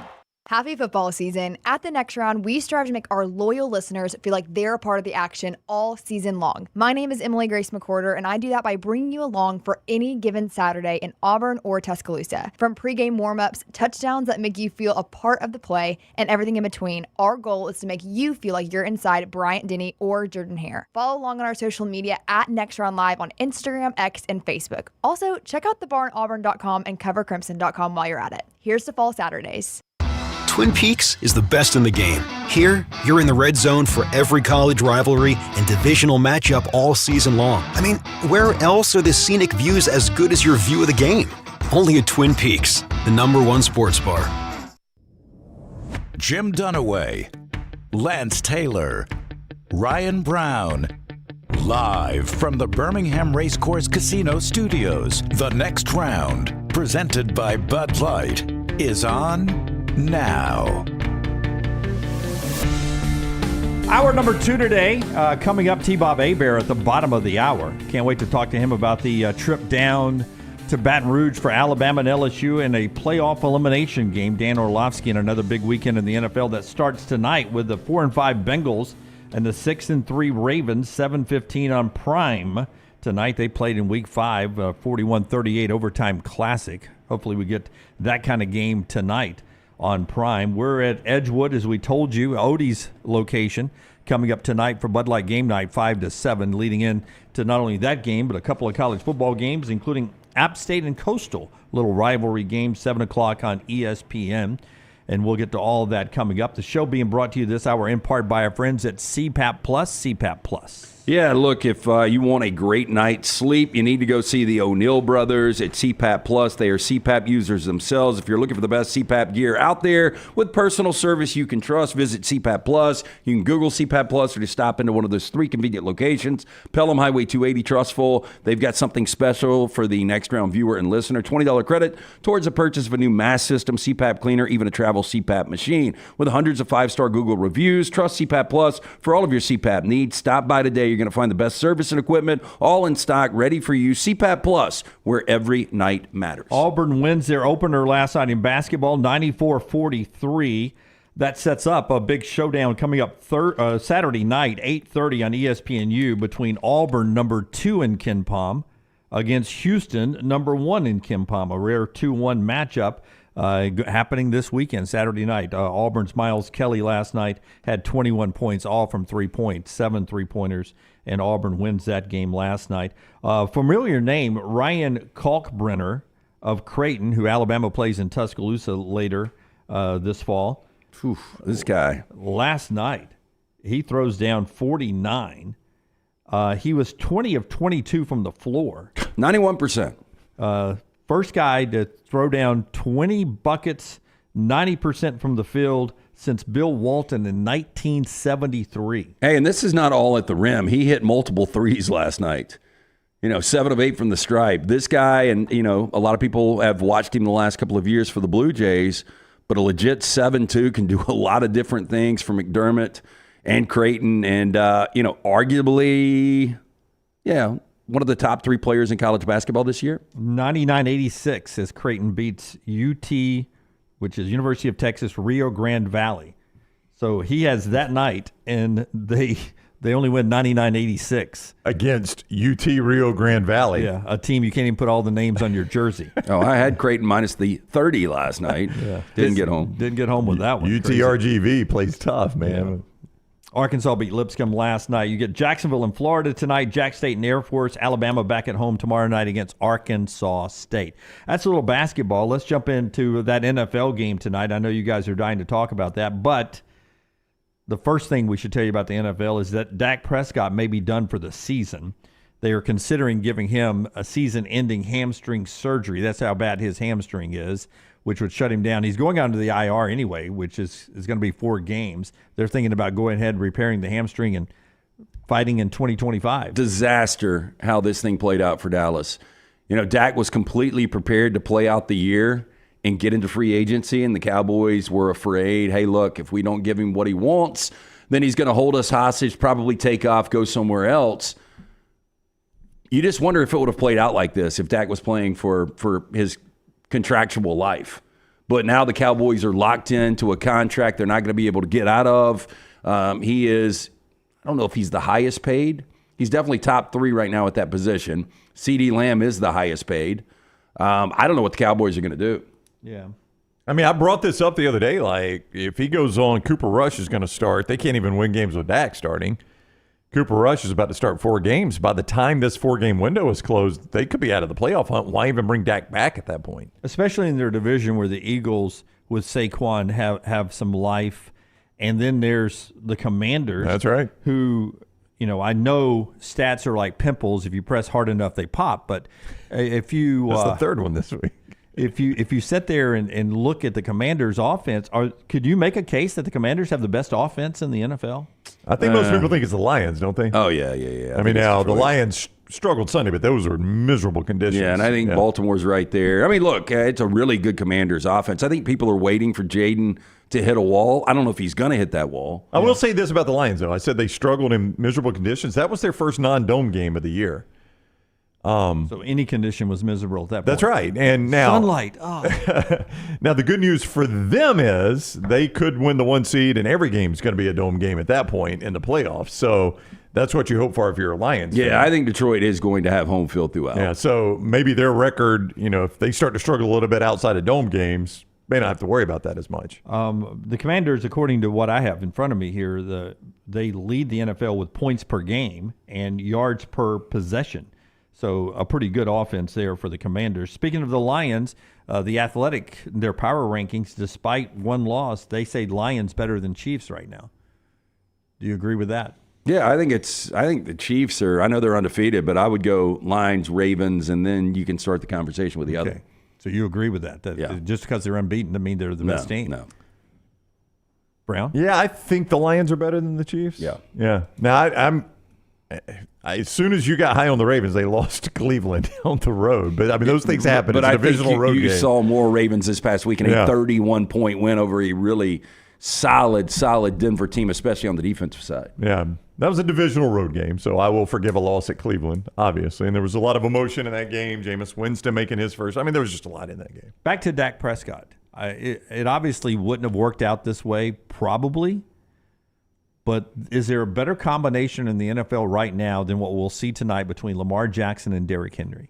And there was a chance, if they would have paid the money, to have Dak Prescott and Derrick Henry. How would that have helped Dak Prescott? That would have tremendously helped him. I mean, everybody in that backfield, we talked about age. That's an old backfield for Dallas. They're getting nothing as far as running the football.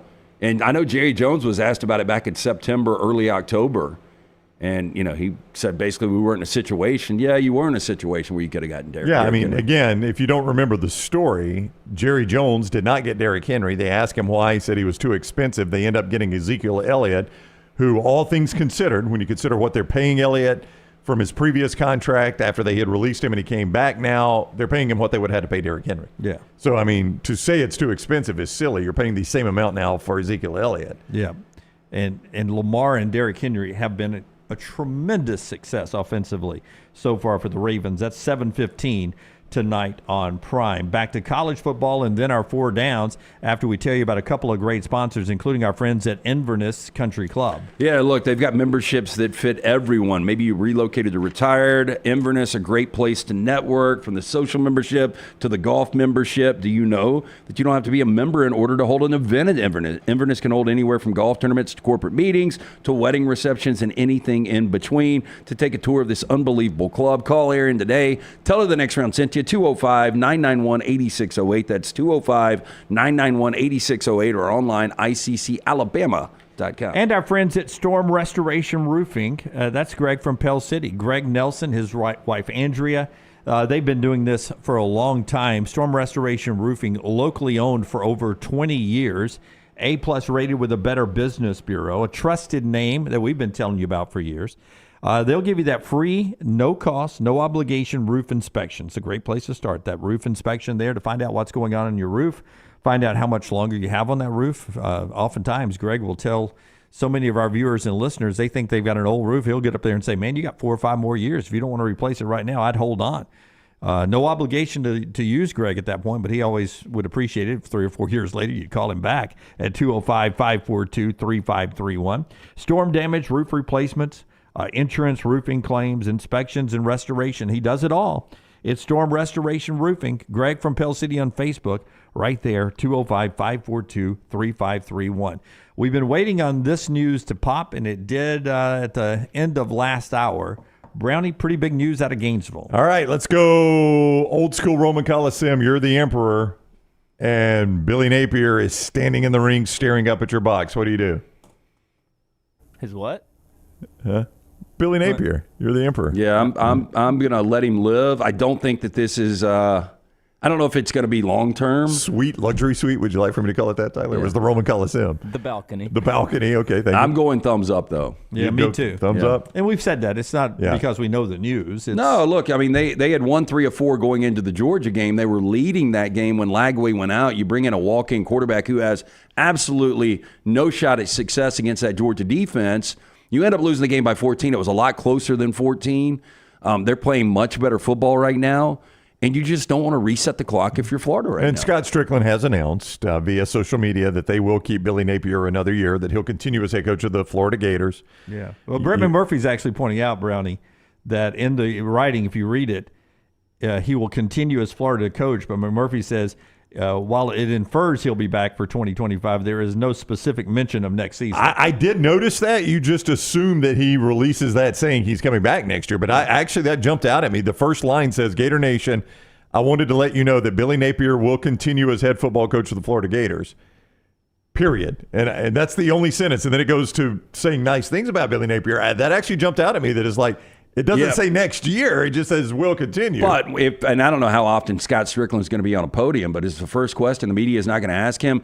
Hey, I know that you say that he is back, but are we talking about that he's safe for the month of November? Yeah, I know. Or are we talking about 2025? He'll be at SEC Media Days in July. It's a reasonable question. But is he the head coach in 2025? Yeah, it's absolutely a reasonable question. Yeah, good for Florida, says Keith. And I agree with that, man. Sometimes you pull the plug too soon. And he had a tough schedule. He's had a tough quarterback situation. I think his record is at least one game better with a win over a rival if he doesn't have bad quarterback situation. I think you watch them and you see improvement. I said that to Marcelo in the middle eight. Like, I'm not emotionally involved. Like, fans got pissed after the cocktail party. I saw a lot of talk about him getting fired. I watched the cocktail party and I thought that is an improved football team.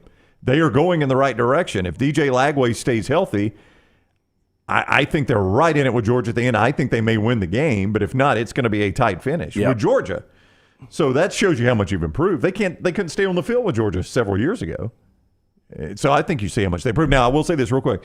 Schedule next year doesn't ease up a ton for him. It eases up a little bit, but still at a conference. They got USF at Miami and FAMU, which is, a layup game, and then Florida State. I'm almost to the point where now it's like the NFL. You talk about these difficulties of schedules, but you don't know how good a team's going to be year in, year out. That's true, because Florida State. You looked at, Indiana was a W on everybody's schedule. It was circled. Vanderbilt was a W. Yep. It was circled. Yep. Florida State was an L for a lot of people. Yeah, now I don't know if you can look at schedules and say, damn, this is going to be the death of somebody, or they're going to have a lot of success based on this schedule. It's exactly the point you make all the time. It's like the NFL. We all get our NFL schedule way in advance, and you look at it and you're like, I can go 10-7 with that schedule. Then all of a sudden you get there and, guess what?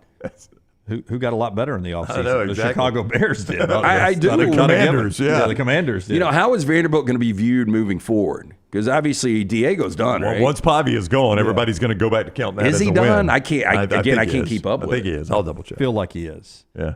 I hope he's not. He may play eternally. Yeah. 4 downs is in just a second. Let me remind you that Daniel A. Moore has been painting history of Alabama athletics for a lifetime. And he's got another one out right now, The Legend, a tribute to Coach Nick Saban and his 6 national championship seasons over in Tuscaloosa. You can pre-order that right now, danielmooreart.com, danielmooreart.com. Jump on and get The Legend. What a great gift for the Alabama fan, the guy who absolutely loved Nick Saban, wants to remember that the rest of his life with that work of art hanging in his sports room. You can get that for Christmas, ladies, for the guy in your life that just loves the Tide. Pre-order right now, danielmooreart.com, danielmooreart.com. Or maybe they were maybe it was your kid's first game, the Georgia game this year. God, it would be good to get Junior a little painting to remind them of that first football game ever. Deuces Wild, Ryan Williams, Zabian Brown. You can get that pre-ordered at danielmooreart.com or the 2025 calendar. It's available. Coupon code TNR gets you 20% off, danielmooreart.com. And the 4 downs brought to you by Slice. 5 locations for you of Slice for lunch or dinner. The Hot Mama, the Vidalia Special, the Wing and a Prayer, the Soul Pie that Brown loves. Stop in. Local pizza, local ingredients created by Jeff Bajalia. His brothers continue to celebrate his legacy. Stop into one of those 5 locations today or slicebirmingham.com. First down. What's your number one pet peeve when you're driving? So I do it all the time. I try. I feel like it's my obligation to let somebody in 280. And it never fails. It's like 1 out of 3 won't wave and tell you thank you. And I don't understand that. And I always tell my kids if they're in the car, it's very important. This is just traffic 101. This is just common courtesy. All you got to do, and I do it too much, I make sure that they can see me behind. You got to wave and say thank you. But it really bothers me if I let you in front of me if you're not going to thank me. Do you wave at them? Like, I do that sometimes. I stay behind them and I'll just wave at them to see if I get up way too close on the bumper if they don't say thanks. Are you a waver? Oh, I do it all the time. I wave. I'll even... Is it a generational thing? If I don't think they see me, I'll put that window down and throw my arm out the window to let them see me. That's hefty. If I don't think they see me. Yeah. Do you have one? So, it's the common one. Too slow in the left lane. Left lane... You're either about to turn left, which, let's wait until the last possible moment to slow the left lane down to turn left if you're having to do that. Or you're urgent to get somewhere. If you have no urgency, if you're like, let's just go out and ride around, never left lane. Yeah. Always right lane, right 2 lanes, wherever. Left lane is for urgency only. Yeah, I don't care. If you're in the right lane and I do get benefit of the doubt if I see who behind the wheel, if it's somebody, over 70, if it's a kid, a teenager, definitely benefit of the doubt, but you can go as slow as you want in the right That's lane. Right. Now, I will show grace when there's a veterans tag or like handicap or something like that. I'm like, okay. Yeah. Right. He said what? People that don't know how to merge, 100%. Yeah. There's a speeding up and blending into traffic that's involved in merging. And then Brooks has got a good one too. If we're going 2 lanes to 1 lane, you got to use the zipper merge. Left lane, right lane, right. left lane, right. Just because you're in the correct lane doesn't mean you got to block everybody to the left lane. It's going to go faster for everybody if we just go left lane, right lane, like we're in a Chick-fil-A drive-thru. Left lane, right lane. Zipper merge. I like that. And I'll tell you, man, another thing that drives me crazy is how people panic to get over immediately. Yeah. Like if I'm coming out of Brook Highland and I'm going on to 280, and it's like they've got to take a left at the Chick-fil-A 2 miles down. Oh. They're doing everything they can to immediately get all the way over to the left. But I do dislike the people who wait till the very last minute to try to get over 3 lanes too. Oh yeah, 280. You'll get a lot of 3 lane change on 280. Mine, and don't take this the wrong way, but but someone else in the truck. I like being by myself when I drive.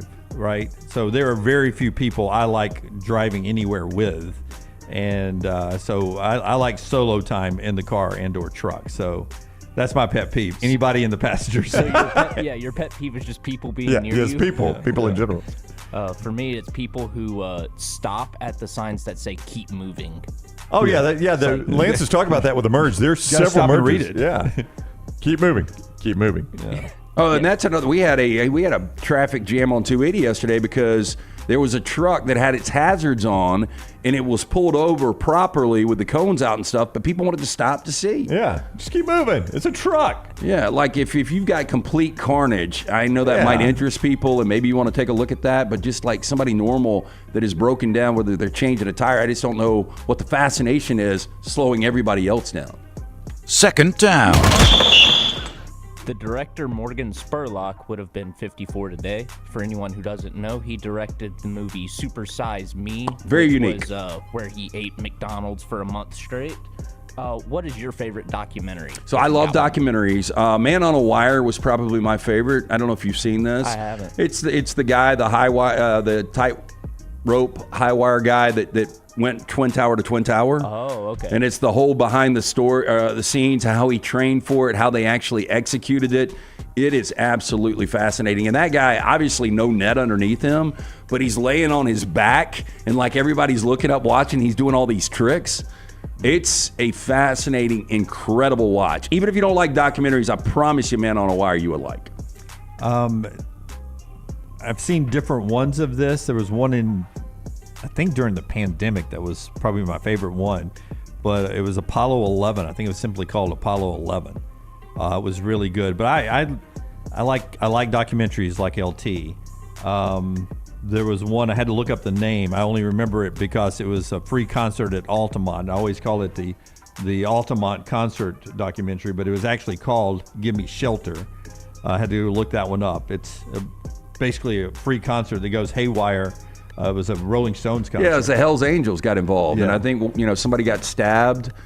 I think it was in San Francisco. I'm just guessing. It was somewhere in California, I'm pretty sure. It was a speedway in Northern California, and they ended up hiring the Hells Angels to help them with security. Yeah, and that was a bad move. They ended up being really enforceful with Yeah. their security. Get in line, kids. Not really shocking there. I'll tell you, Netflix does a good job. Back to the McMahon. I don't think it was the most well done documentary, but the Schwarzenegger documentary. They do some good documentaries on Netflix. Yeah. Woodstock. There's one, I don't know the name of it, maybe just simply Woodstock, but there was one documentary that sometimes would have chaos in the crowd with music on the stage in multiple frames. That was really well done. And I don't know the name of it, but it was about the band, their last concert. And I don't know the name of the documentary, but that was a good one too. because I wasn't even familiar with the band. Two I'll mention. Undefeated, which is the story about the Memphis businessman that took over the all-black school. It's a white businessman, all-black school football team that was run down, and it won an Oscar. It won an Academy Award. It is terrific. I really, really like that one. And then If I Leave Here Tomorrow, which is a documentary film about Leonard Skinner, was really good. Yeah. That's another one. Yeah, fantastic. And Some Kind of Monster, Metallica, was great. That one's good too. Yeah. Yeah. Why is the documentaries about bands so good? Full emotions, man. Yeah. I don't know. Searching for Sugar Man is another good one.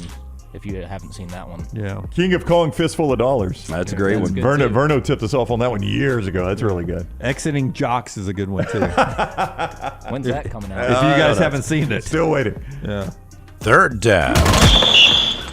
The movie Elf was released 21 years ago today. What's the best Christmas movie, and is it Elf? Elf is right up there. You know, Elf's one of those, I've seen it so many times that, it's always going to be nostalgic. Kids growing up loved it. But for me, it's Bad Santa. Office Christmas Party is really coming close. I love Christmas Vacation. Hard not to go Christmas Vacation for me.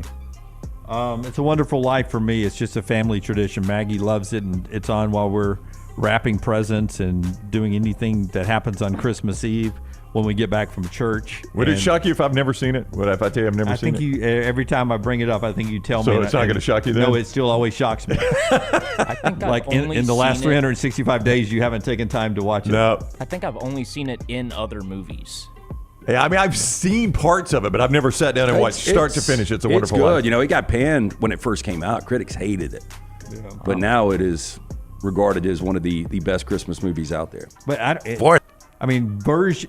it's been like any great movie from back then. They sort of redo it in a modern way, right? But it's amazing to me that it hasn't been done. You know, I mean, we redo everything. Yeah. Right. How many 3-star or 4-star is Warren? I mean, A Christmas Carol's been done 50 times. Yeah. It's amazing you haven't taken that and redone it almost to script. The chat's surprised you didn't go with Love Actually. Love Actually is in the mix, man. It's in the mix, but I had to go, with the wife there. Fourth down. Speaking of Christmas movies, the movie Red One has an early access event this weekend. I cannot believe you're going to see this. Is this the Vince Vaughn one? It is not. The Rock. This is J.K. Simmons as Santa Claus, and he gets kidnapped, so The Rock and Chris Evans team up to go save him. I will be attending this movie, sadly, so I've got to ask you guys, what's the dumbest movie premise you've ever seen? Velocipaster? That's gonna be up there. This past week. No, I mean, there's so many snakes on a plane. I know commercially it did a lot of, but I mean, who pitched that? Here's what we're going to do. We're going to have a bunch of venomous snakes on this flight from LA to Hawaii or Hawaii to LA. There's a lot of, I watched a movie recently and it was called The Substance with Demi Moore. Have you guys heard about this? That one's wild. Yeah, did you watch it? I did. So I thought the first hour, I was like, damn, they've got something here. This is, and then it just went off the rails and got insane. So basically the premise is when women hit a certain age in Hollywood, how they're just thrown out the window. So she's an aerobic instructor who's got a star on the Walk of Fame. Her 50th birthday, studio fires her. They're looking for a new one. She goes to a doctor because she's been in a car wreck. Somebody suggests, gives her a phone number. Check this out. It will be great for you. And it's called The Substance. And basically, you are rejuvenated as a younger version of yourself. By the way, that's my number one right now. The new Margaret Qualley. Yeah. She's good. She's first round, top seed. But it's just how that thing went off the rails. That thing was absolutely insane. Oh yeah, they went full Cronenberg The Fly towards the end Yes. instead of just landing the plane. Yep. And I thought it was such a good premise. But I heard Demi Moore's doing the rounds right now and talking about this is a real deal thing. And she was comfortable enough to get fully nude in this to show her flaws. I guess Demi's got to be in her close to 60, right? I think she's late 50s, early 60s now. Yeah. So good for her. And that's 4 downs today. Great job there. Slice brings you the 4 downs. Tell us about Slice. Yeah, by the way, your 4 downs are my favorite, Tyler. I just got to tell you that. Congrats. Yeah. So anytime you want to just do another one during the week. And it's not to take something off my plate. It's just I enjoy doing the weird Off the stuff wall, that Tyler yeah. likes to do. Yeah, 5 locations a slice for lunch or dinner. Get a slice and a salad today. Pick up a couple of pies on your way home. Fantastic. Local pizza, local ingredients. SliceBirmingham.com. Yeah, and also LT by our friends at Hemp Hill. As we head to break here, Bob Hebert coming up on the other side. Hemp Hill, get that heating checked out. Yeah, 205-229-2090. That's 205-229-2090. Whether you experience plumbing, heating, or cooling issues in your home or business, they are ready to serve you. Hard to stop a train. For more information, hemphillservices.com. Call the next round now at 205-734-0923. Buying that perfect home is one of the most important financial decisions you'll ever make, so it's crucial that you have the right partner to help you through the process. Hi, I'm Lisa Zeig, Vice President Mortgage Loan Officer for Bryant Bank, and I'm here to tell you that we are that partner, making it easy to buy with confidence.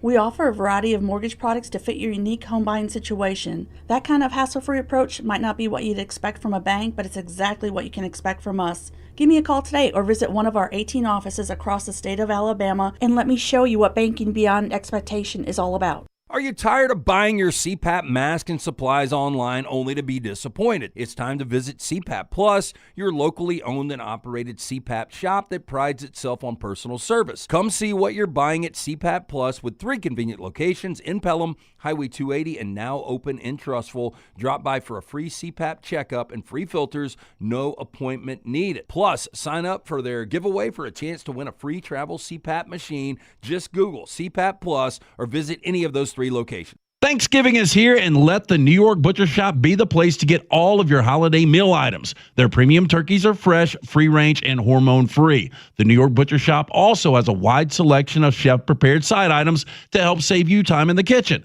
Pick up a bottle of wine, and your meal will be complete. Turkeys are selling fast, so place your order today. 2 locations to serve you, in Cahaba Heights and on Highway 119 in Greystone. The New York Butcher Shop. Rare quality, well-done service. This hour of The Next Round is presented by the Birmingham Racecourse Casino, now featuring 7 days of giveaways with your chance to win a share of up to $125,000. The more you visit the Birmingham Racecourse Casino, the more chances you have to win. From the creators of The Next Round comes 2 new sites, covercrimson.com and thebarnauburn.com. 2 team sites with the same excitement and information-driven content that you get every day on The Next Round. Live daily shows, recorded shows, free of charge, plus premium content with insider information starting at just $1. And it's the perfect gift for the Alabama or Auburn fan in your family. Covercrimson.com or thebarnauburn.com. Sign up today. Follow Next Round Live on Twitter, Instagram, Facebook, and YouTube. The social media team at Next Round Live is dedicated to giving you daily news conferences and practice video from UAB, Alabama, Auburn, and around college football. Follow and compare to the sites you used to visit. You'll also get the latest highlights and news from the Next Round Daily Show. Turn on the notifications so you don't miss a thing. Next Round Live on Twitter, Instagram, Facebook, and YouTube. See more at nextroundlive.com. By now, you guys know how I feel about my fashion. However, did you know that I care about your fashion choices? Cargo shorts are out, flip-flops are only appropriate on the boat, and please throw away that stained t-shirt from college. You may be thinking, EG, that's all I own. What do I do? Here's what you do. Go to nextround.store and fill your cart with a wardrobe that is approved by me. Stock up on logo t-shirts, hoodies for football season, and hats for every day of the week. Trust me on this one and head over to nextround.store to get stocked up for this season. Just because you've quit going to the gym, it doesn't mean that you have to quit gym altogether. Dunaway, that is. With our Next Round podcasts open 24/7, 365, you can access gym anytime you'd like. While you may have done away with your treadmill routine, our version of Dunaway is standing by ready to get you back to your absolute best. Find all that lovely Jimmy D-led content on Spotify, Apple Podcasts, Google Podcasts, and in the podcast section of nextroundlive.com. This message is sponsored by Jimmy Crypto Inc. and Jimmy Crypto for President. Our friends at Milo's Hamburger invites you to join them in the fight against hunger in our local communities by bringing non-perishable food items to your local Milo's, including canned goods. When you donate a canned good or any non-perishable food item, Milo's will give you a free drink. Together, we can make a difference.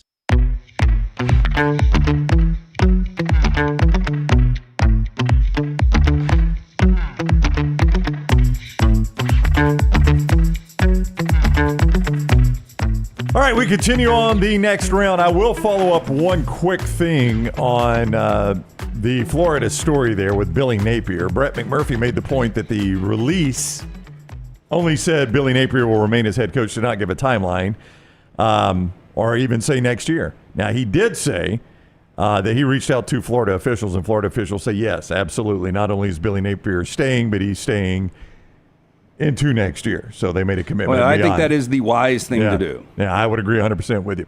All right, let's talk Bama LSU. T-Bob Hebert is with us with one of the great Zoom backdrops you will ever see. What is up, T-Bob? How are you today?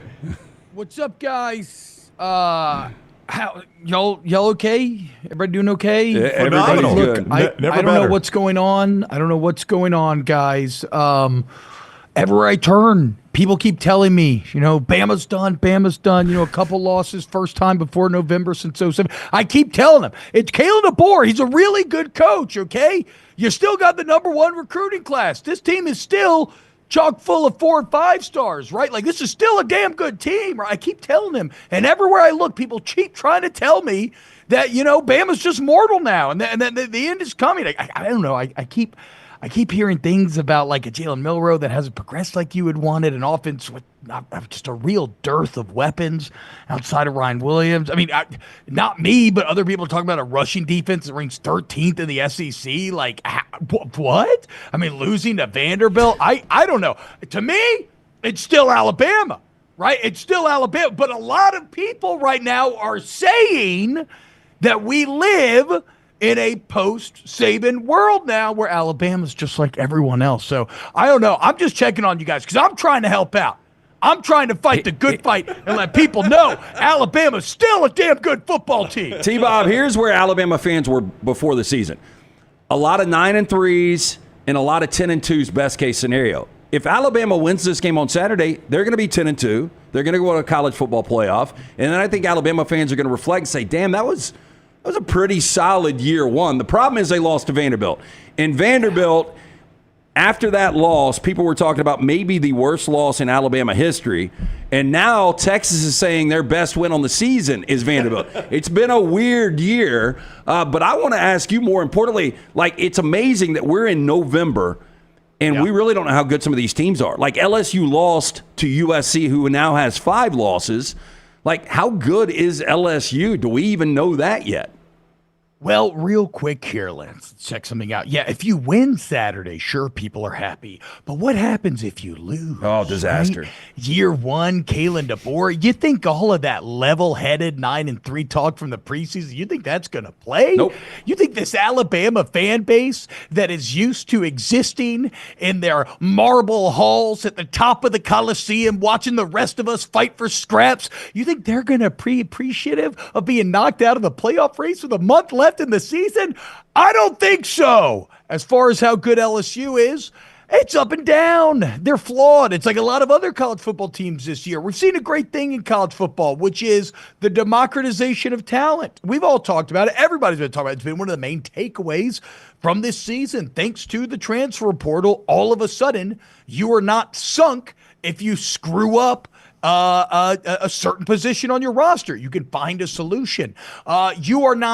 Your career is not just over if you don't win a starting job at a certain point. You can go find success elsewhere, right? Like there's a million examples you could point to. One I keep going back to is Eli Holstein. A name y'all know. We know he's from Louisiana, goes to Alabama, going to be buried, probably never played in the past. Now he's leading Pitt. He's doing great. But that's all over the country, right? And so even though it's a small sample size, and who knows, maybe this ends up being the exception, not the rule, it does feel like we've entered an era of college football where there is more parity, and it dovetails perfectly with a 12-team playoff, and it makes this all very exciting. And now this Saturday night in Death Valley, we arrive at the first official playoff Thunderdome. 2 teams enter, 1 team leaves, okay? Glory to be had if you win, agony in defeat. The losing team, make no mistake, will be left in shambles.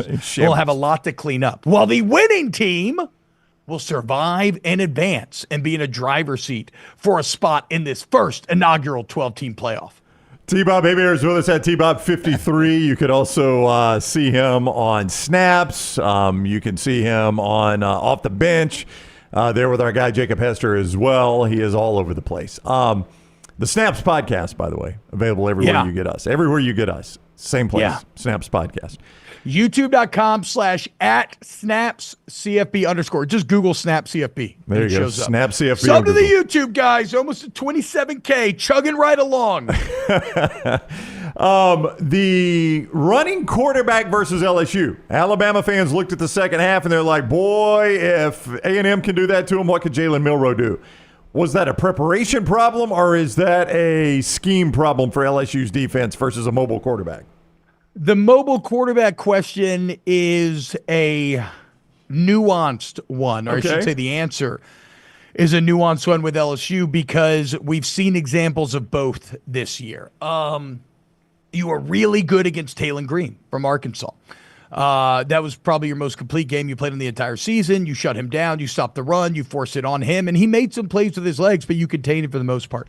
Lenora Sellers, though, was having a lot of success against you, against South Carolina. But granted, you end up knocking him out of the game. He doesn't get to play the second half. It's one of the main reasons why you end up surviving that South Carolina game. And then the Marcel Reed stuff was just an abject disaster. But some of the Marcel Reed success is situational in that, and I have to be painfully clear about this.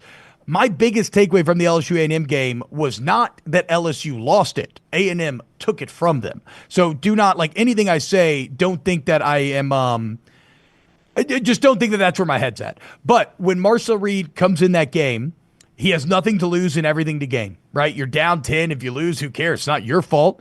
And you get set up with multiple 20-yard fields off of turnovers. You're a completely different quarterback than what Connor Wegman was representing. And the defense was having easily their best performance of the entire season against Wegman. And then Marcel Reed was such a change of pace. I've never seen a quarterback have such a massive impact. I mean, the defense was frozen, could not adjust. And said after the game, they didn't really prepare for it. And that's tough in college. You have limited time, whatever. But the point is, I can't sit here and confidently say, I expect LSU to shut down Jalen Milroe. I do think, though, it's not going to be like the Marcel Reed situation. It's not going to be like last year against Alabama where LSU was like, hey, let's just drop everybody into coverage. No one account for Milroe. And then after the game, Brian Kelly be like, I guess we should have played a spy. You've had 2 weeks. I trust Blake Baker and this defensive staff. They're going to be much better prepared for the dual threat nature of Jalen Milroe, who is, of course, probably the fastest guy on the field whenever he's on a football field. So for T-Bob's all-time starting 11 defensive LSU Tigers, just your personal favorites, Whit Weeks, where is he coming up on that list? No, I mean, Whit Weeks is awesome, but I mean, we're talking all-time Tiger defenders, dude. Well, I'm not talking greatest. I'm just talking about players you like. Yeah, I mean, I will say, you ever seen an interview with Whit Weeks? It looks like the guy stepped straight off of a Dazed and Confused set. He's got this great accent. Oh, man, I'm just out there having so much fun, man. And last year, I had this long hair and he had the mustache. He had cornrows. No, I mean, personality-wise, vibe guy-wise, awesome, playing awesome. I mean, only played a third of the snaps the first few games, and I don't know if this stat still holds, but a couple of weeks ago was leading the SEC in tackles. So he has been probably the core piece and reason why this LSU defense has shown such improvement this season. Whit Weeks is awesome, and certainly he will be used in the scheme, whether it's playing game. Maybe you stun a defensive end on the inside. Playing games where you try to basically funnel Jalen Milroe into thinking, oh, here's an open lane, and maybe Weeks is wrapping around the edge. He will factor in mightily to trying to stop Jalen Milroe. I've seen you with a fearlessness, with a microphone in your hand singing karaoke. If you were a quarterback, would you play quarterback like Garrett Nussmeier? Fearlessness? I mean, you just throw it anywhere. You believe you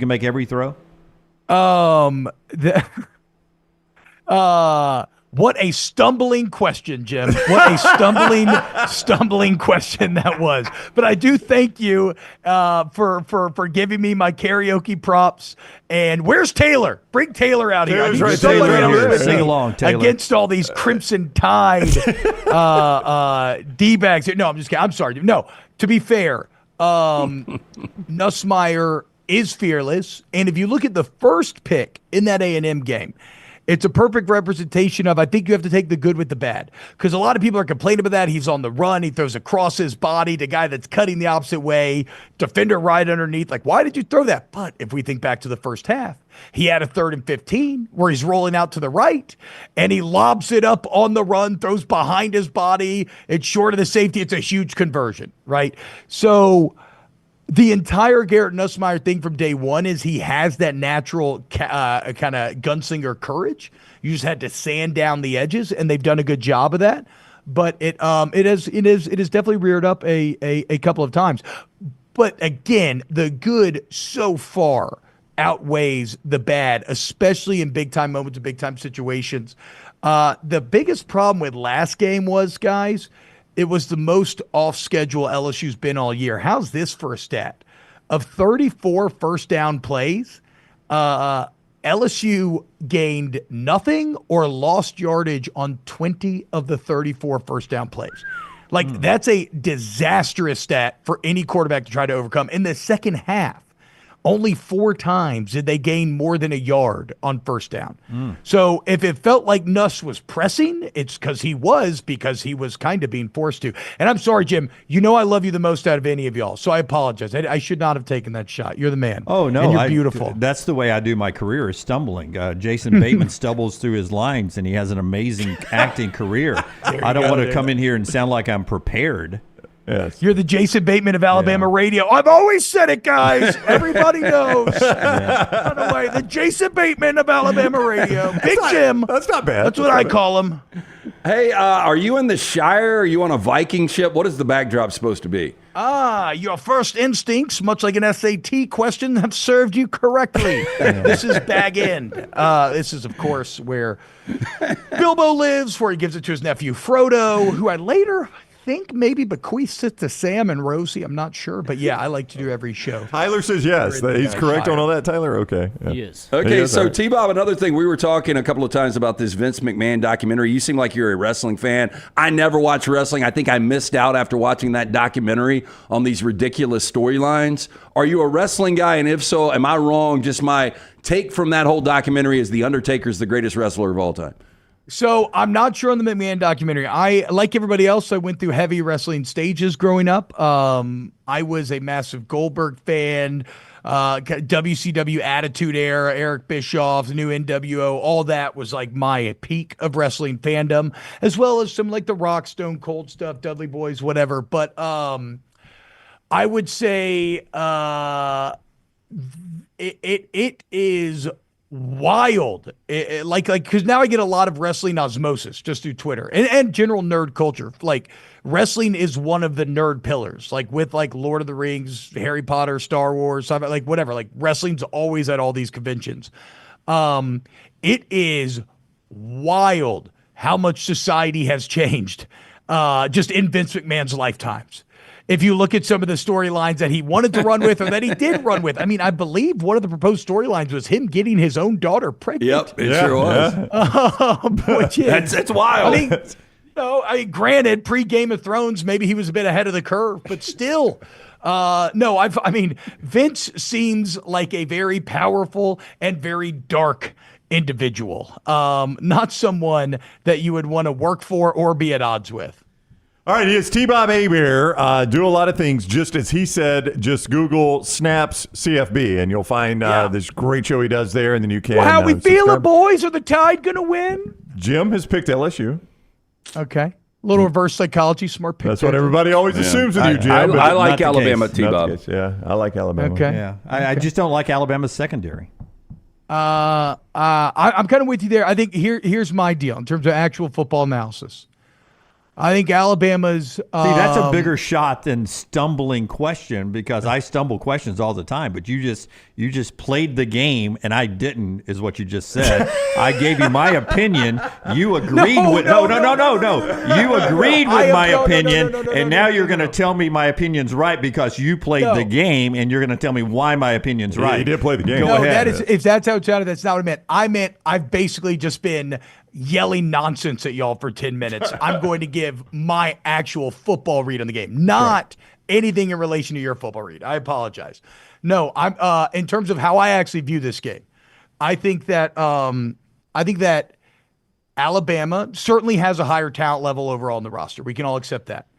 I think that they are a slightly better team on paper, even if they are much more flawed than they've been in the past. So much of Alabama is tough to judge because they're being graded on the curve of Alabama's of the past, right? Which is a really high bar. I think that LSU is kind of maximizing what they have right now, which is where you run into that question of like, how good is LSU, right? Well, they're very young. They're overachieving in a lot of areas. And when you have those elements at play, it can lead to a inconsistent performance level, a bit of a volatile mixture. And I think that's what LSU's running into a bit here. So I think Alabama's a bit more consistent, maybe a bit better, but the Death Valley element is very hard to escape here for me. And granted, I know it's a place where traditionally Alabama, that's where all the success comes, is in Death Valley. And traditionally, for whatever reason, the only time LSU ever wins this game, it just happens to be in Tuscaloosa, save for a couple of years ago. But I mean, I saw that stadium against Ole Miss earlier this year.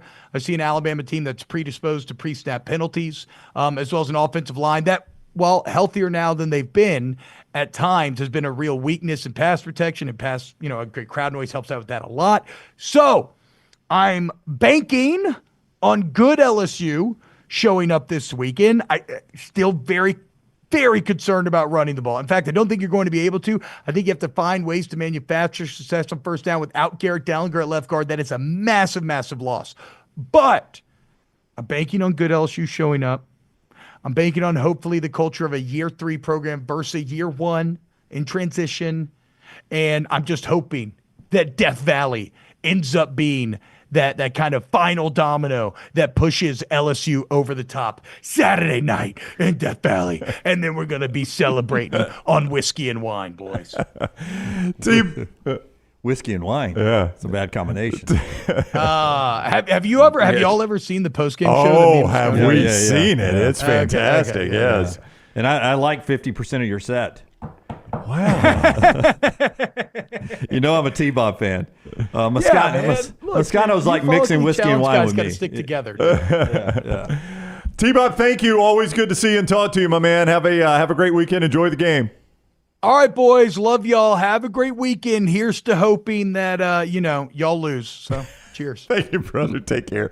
T-Bob Hebert with us. Go follow him on social media at T-Bob53. Snap CFB. That's the Google you hit there and you find his show there. And our show brought to you by our friends at the Pants Store. If you're getting ready for the big game, driving down to Baton Rouge, you want to be in new Alabama gear, you get it from the Pants Store.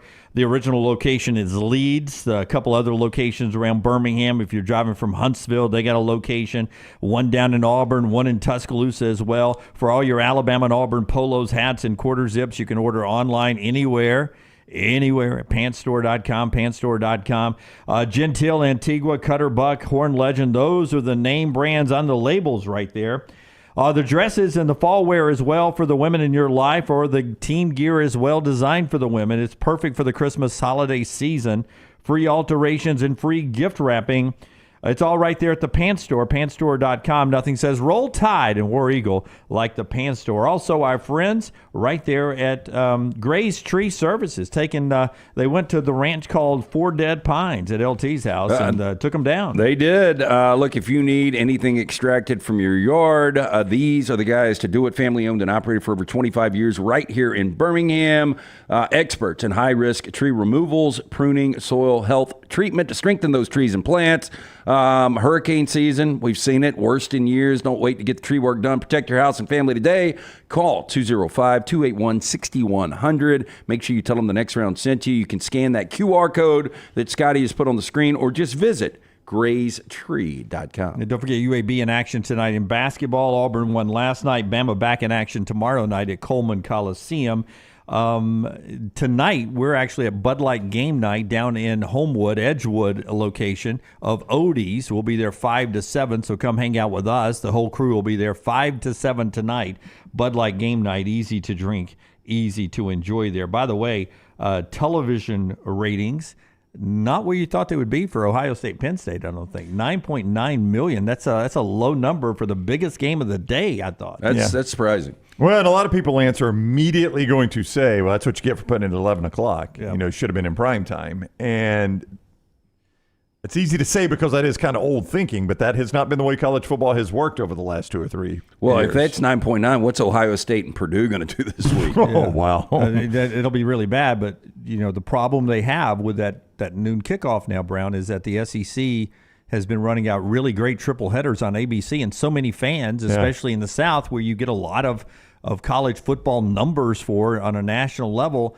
They're locking it in on ABC and not turning it off. The other problem Fox has with the big noon kickoff is the number 1 team in the nation is in a league where they have the rights and they never show them on the big noon kickoff because they play in the Pacific time zone. 100%. And until the Big Ten schedules more big Oregon games in the Eastern time zone, Fox is not going to have Oregon a lot, and I don't think Oregon's program's going anywhere. And by the way, if you're the number 1 team in the country, Oregon, you don't want to be playing a lot of games in the Eastern time zone. You'd rather play where you are. And that's the thing when CBS had the 2:30 package, they showed number 1 all the time. It might have been Alabama, it might have been Georgia, it might have been LSU, but if they had a chance, a reasonable game against one of those number 1 teams, CBS showed it at 2:30. Well, what was the ABC game opposite of that this past week? There was another good game going on at the same time as Ohio State, Penn State, wasn't there?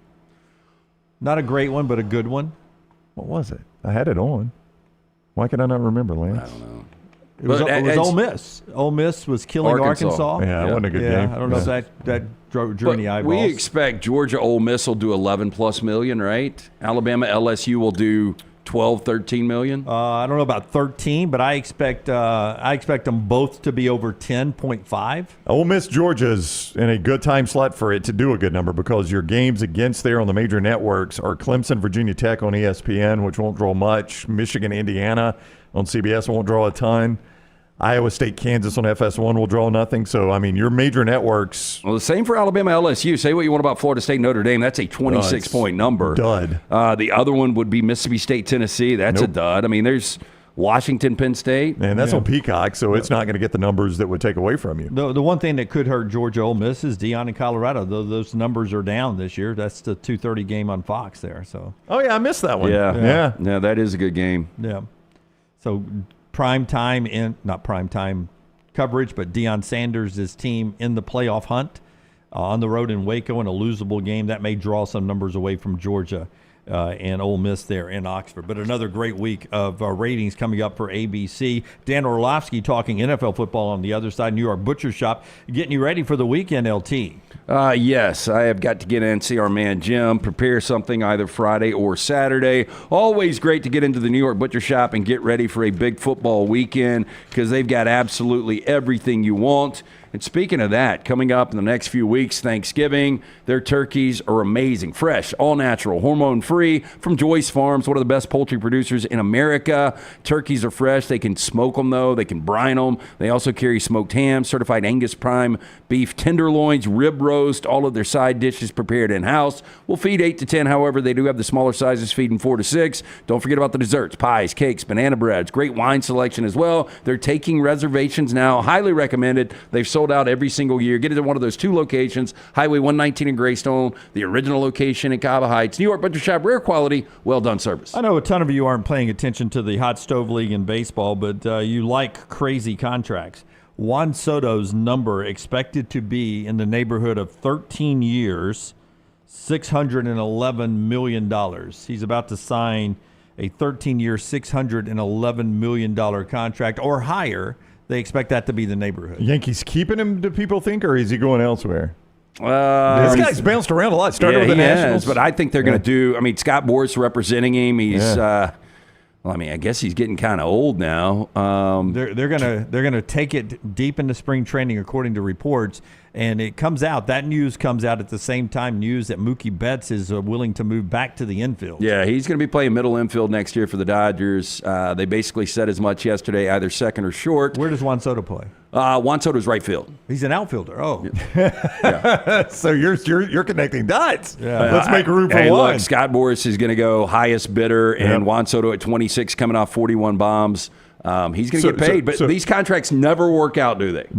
Generally, no. The 10-year deals almost never work out. So, but what Dunaway is saying is you could potentially have a lineup that included, in order, in some sort of order this way, Shohei Ohtani, Mookie Betts, Freddie Freeman, Juan Soto.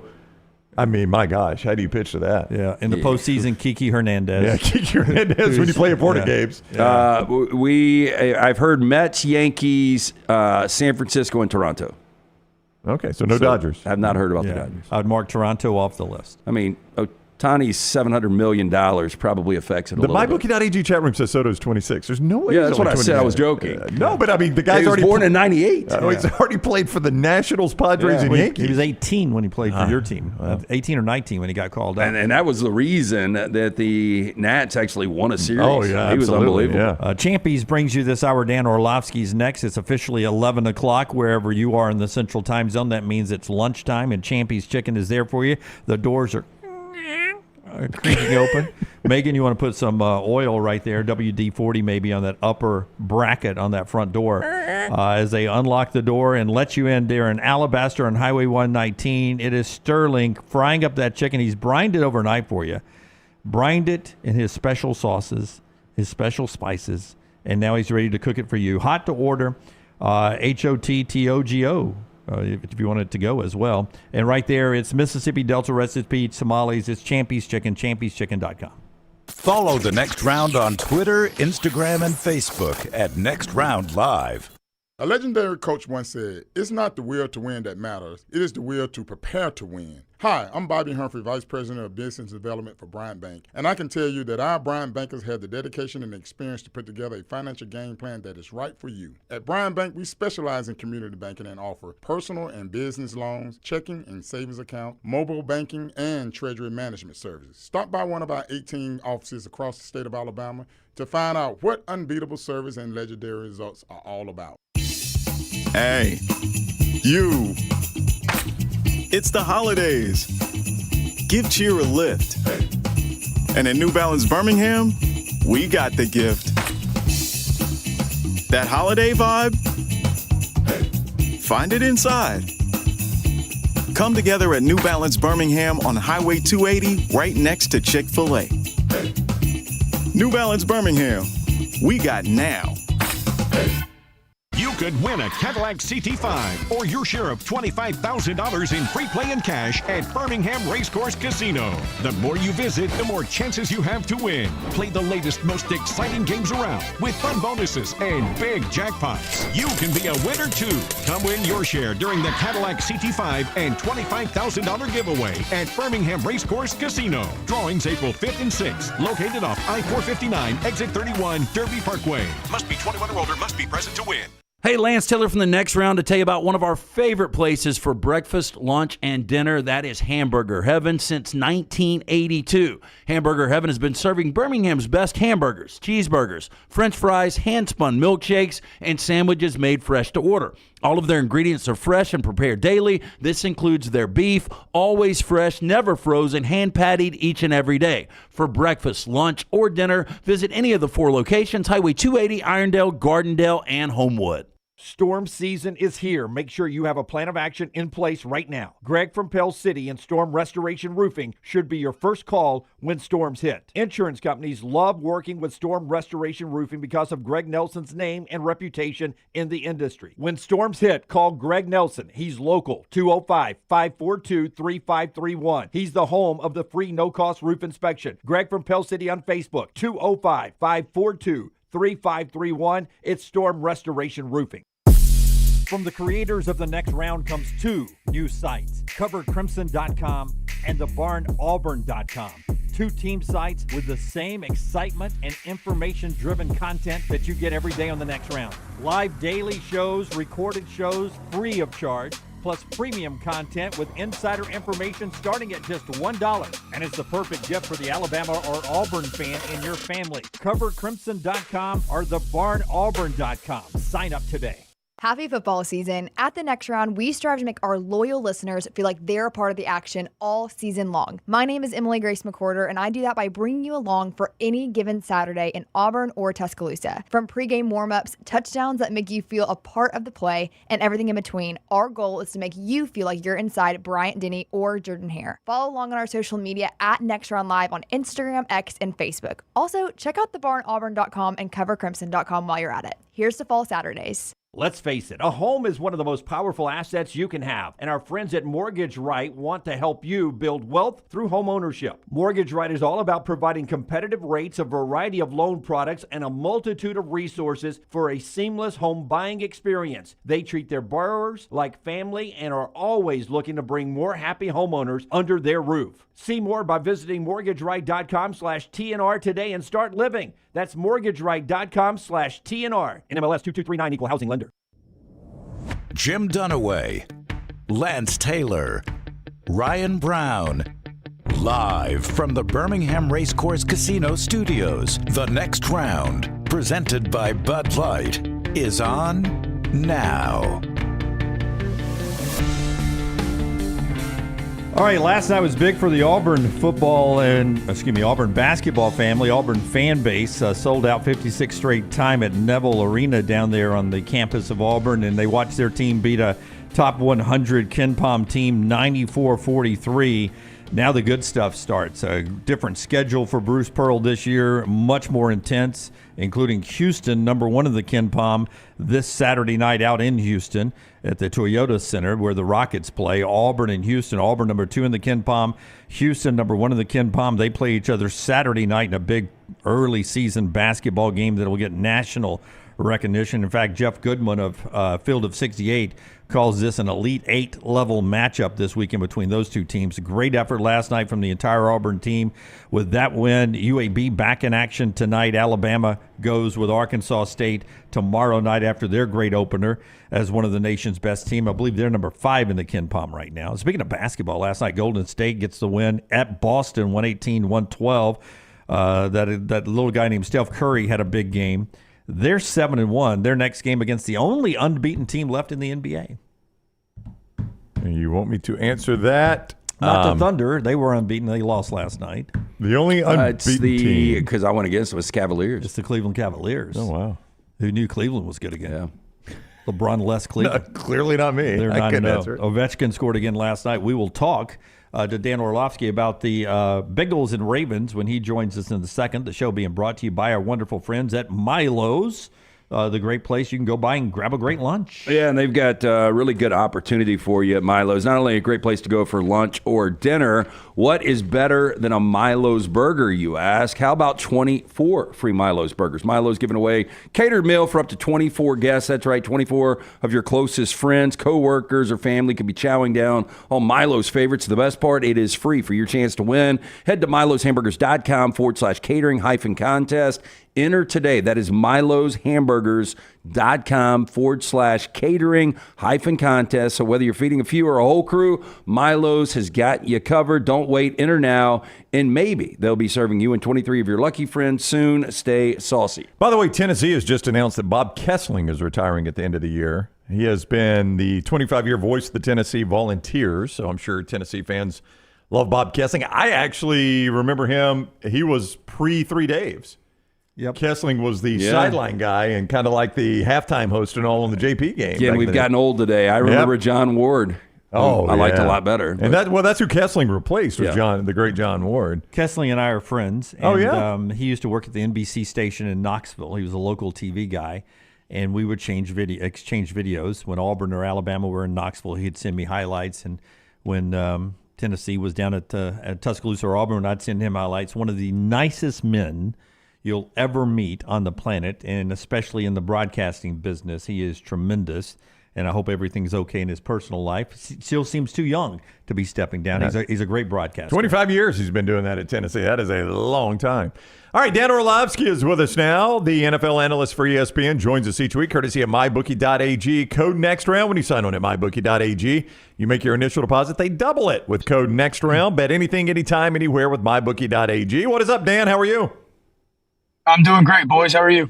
Doing very, very well. A lot of times we see you on our TVs here. We got 5 TVs along the wall below the cameras here, but we can't always hear what you're saying. I saw the graphic. Is Dan wrong that Patrick Mahomes is, what did you have him, number 5 in the NFL when you were ranking your quarterbacks earlier today?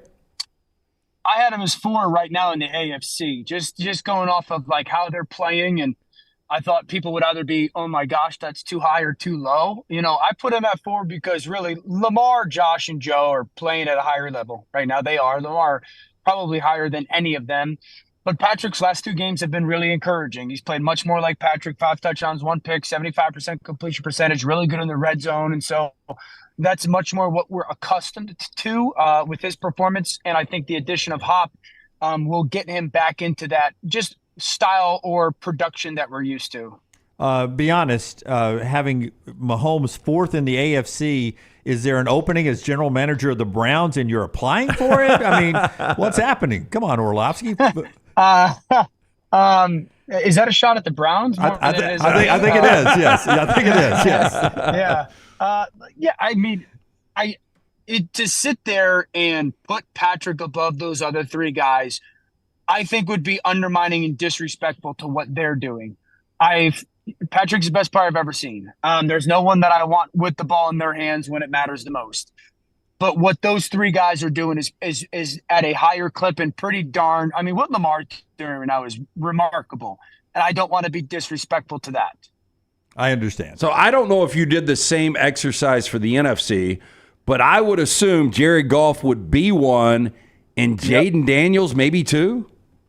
Yeah, I did not. But if, just at the top of my brain right now, and hopefully I would put Goff at 1. I would put Jaden at 2. I would probably put maybe Kirk at 3. 4, I would probably put Stafford. Yeah, Stafford is going to be at 4 or 5. I'm trying to. Jalen Hurts has been really good the past month. I'd probably put Jalen at 4 and then Stafford at 5. Oh. Yeah, what's going on with Jordan Love right now? I know he's turning the football over way too much. Yeah, Jordan just lives in this world where, and this happens with super talented young players, no play ever dies. You only live once. I can make any throw at any moment. And I often say there's a difference between aggressive and reckless. And you love players that are aggressive, especially if they're talented enough to do it, because I don't think you can be great and win the Super Bowl unless you are.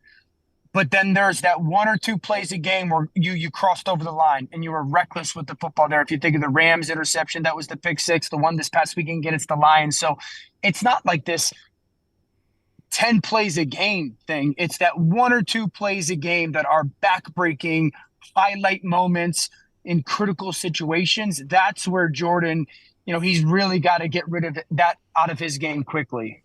Darren Orlovsky is with us on the JohnstonRVCenter.com hotline. He's presented each week by MyBookie.ag. Code NEXTROUND to double your initial deposit at MyBookie.ag. If somehow we could get in the time machine and go back to early September before the season started, and I told you in November, Steelers would be at Commanders, and both are leading their division alone, even if by half a game, you would tell me what? I don't necessarily hate what you're saying. I probably candidly, I'd be a little bit more surprised on the Pittsburgh end than Washington. Yeah. I told you, I went on Dan Patrick's show, I think at back end of August, and he said, give me something surprising. I said, the Commanders will win the NFC East. I think Dan Quinn's a great coach. I was a little bit higher on Jaden than maybe other people were. I thought Jaden should have been the number 1 pick in the draft. And so I don't want to sit here and say that I thought they would be 7-2, but I did think that they'd have a chance to win their division. Pittsburgh's a little bit more, I'm a little bit more surprised on, just because they played 2 quarterbacks. Both have played good. Their defense has been better than I thought it would be. Their defense really was a flawed unit last year, and it's a lot of those pieces are back. And so obviously the addition of Patrick Queen, I think this game really comes down to Pittsburgh's defense. Can they slow down Washington's run game? We've raved about Jaden, rightfully so, but that run game in Washington is equally as impressive. So the Chargers have not given up more than 20 in a game. And that's the team that nobody's talking about in the AFC. And look, and Harbaugh is building this culture. Justin Herbert is finally putting up numbers. Could this be a dangerous team as we roll into December into January? There's no doubt about it. Actually, on Get Up this morning, I sent them a note and I said, guys, there's 5 things that we probably aren't talking about enough. So we made a list. And at number 5 was the Los Angeles Chargers. The way I look at the Chargers right now is very well coached. Very efficient. You have to beat them. They are not going to give you the game or give you opportunities and sloppy football. They're not explosive. They're not going to score a ton of points, but they're doing enough. The defense is just so good. Their talent is playing as a group. And I say this, okay, the Bills are going to win the East. The Texans, I think, are going to win the South. I think Baltimore wins the North. And then Kansas City wins the West. So that's 4. 7 get in. I think there's going to be 4 teams vying for those 3 other spots. Cincinnati as 1. I think the Bengals as 2, the Steelers as 3, and the Chargers at 4. I think out of that group, 3 out of those 4 get in. I think the Chargers are very much so in the mix. I see where Trevor Lawrence is dealing with a shoulder. If Mac Jones gets to go with Jacksonville, what are you expecting out of the next chapter in Mac Jones's career? Yeah, I mean, it's a little bit of an unknown, just because good player than, not good player. And I think that I'd feel a lot more confident if not for the Christian Kirk injury. I think it's a great opportunity for Mac to start to remake his name if he wants to, have another shot of, can he become that? We've seen it. Can he become Baker Mayfield or Ryan Tannehill or Geno Smith or Jared Goff, those guys that went to different places and kind of remade their name and remade their career? And I think it's an opportunity for him. I think he brings a little bit more, Trevor is so much more capable of big plays, but really hasn't really found the rhythm of the easy breather and get completion plays. And I think Mac can bring that to this offense, and maybe it helps their offense a little bit. He's not going to be nearly explosive as Trevor downfield. BTJ, Brian Thomas Jr. has been freaking awesome for them this year, so fine to him with the football often, but it's a great opportunity for Mac to start that remake. We were asked, Dan, if the Chiefs, I can't even remember how it came up, could the Chiefs challenge undefeated? I was like, not only are they not going to challenge undefeated, the Broncos are going to beat them in Kansas City to give them their first loss. Denver's not exactly coming off their Mona Lisa at Baltimore there. Am I insane to think they could still pull off this upset Sunday? No, not at all. One, Denver always plays Patrick tough, and then Patrick does just ridiculous stuff because he's Patrick. But division game always plays them tough. A great defense in Denver that is coming off of essentially getting embarrassed at the end of the day versus Baltimore. Now, the scoreboard, that was a 1-score game with like 3 minutes to go in the third quarter. I think it was like 13 or 17-10, excuse me. So it wasn't, it unraveled there in the last 18 minutes of that football game, but a defense that's highly motivated to play way better than they did certainly that past week when it comes to results. I think this comes down to, like, I've said this for the past week or so. Everyone wants the Chiefs offense to be explosive. They're not going to be. That's not who they're trying to be. Like, it's an efficiency offense. They're trying to control the ball and make you be unbelievably consistent and play urgent football against their defense. So I don't think it's outlandish to think that. I wouldn't. I'd be a little bit surprised. I wouldn't be shocked. After the Hail Mary against the Commanders, Chicago was lifeless in the desert against Arizona. Yeah. And you just wonder what direction this team goes. It doesn't look good. With all that said, if I told you Lincoln Riley is the Bears' next head coach next year, would that shock you? Oh, it would shock me. Yeah. I think Lincoln's really smart offensively. I mean, there hasn't been a ton of success at USC. No. And the quarterback play at USC hasn't been outstanding this year. So, I think I would be a little bit cautious of thinking no-brainer Lincoln Riley, just because I haven't seen the full team success at USC the way I kind of expected. Yeah, Cliff Kingsbury got a job, and he wasn't successful in college either. Yeah, and again, that was attached to the quarterback, so I get that correlation. He also was fired from that job for lack of team, performance. So true. I That's think you got to accurate. be a little bit cautious on that. They're going to make a move, though. What about Ben Johnson? Yeah, I mean, again, doesn't look promising, for that staff to remain there. I don't think Ben Johnson leaves Detroit for that job.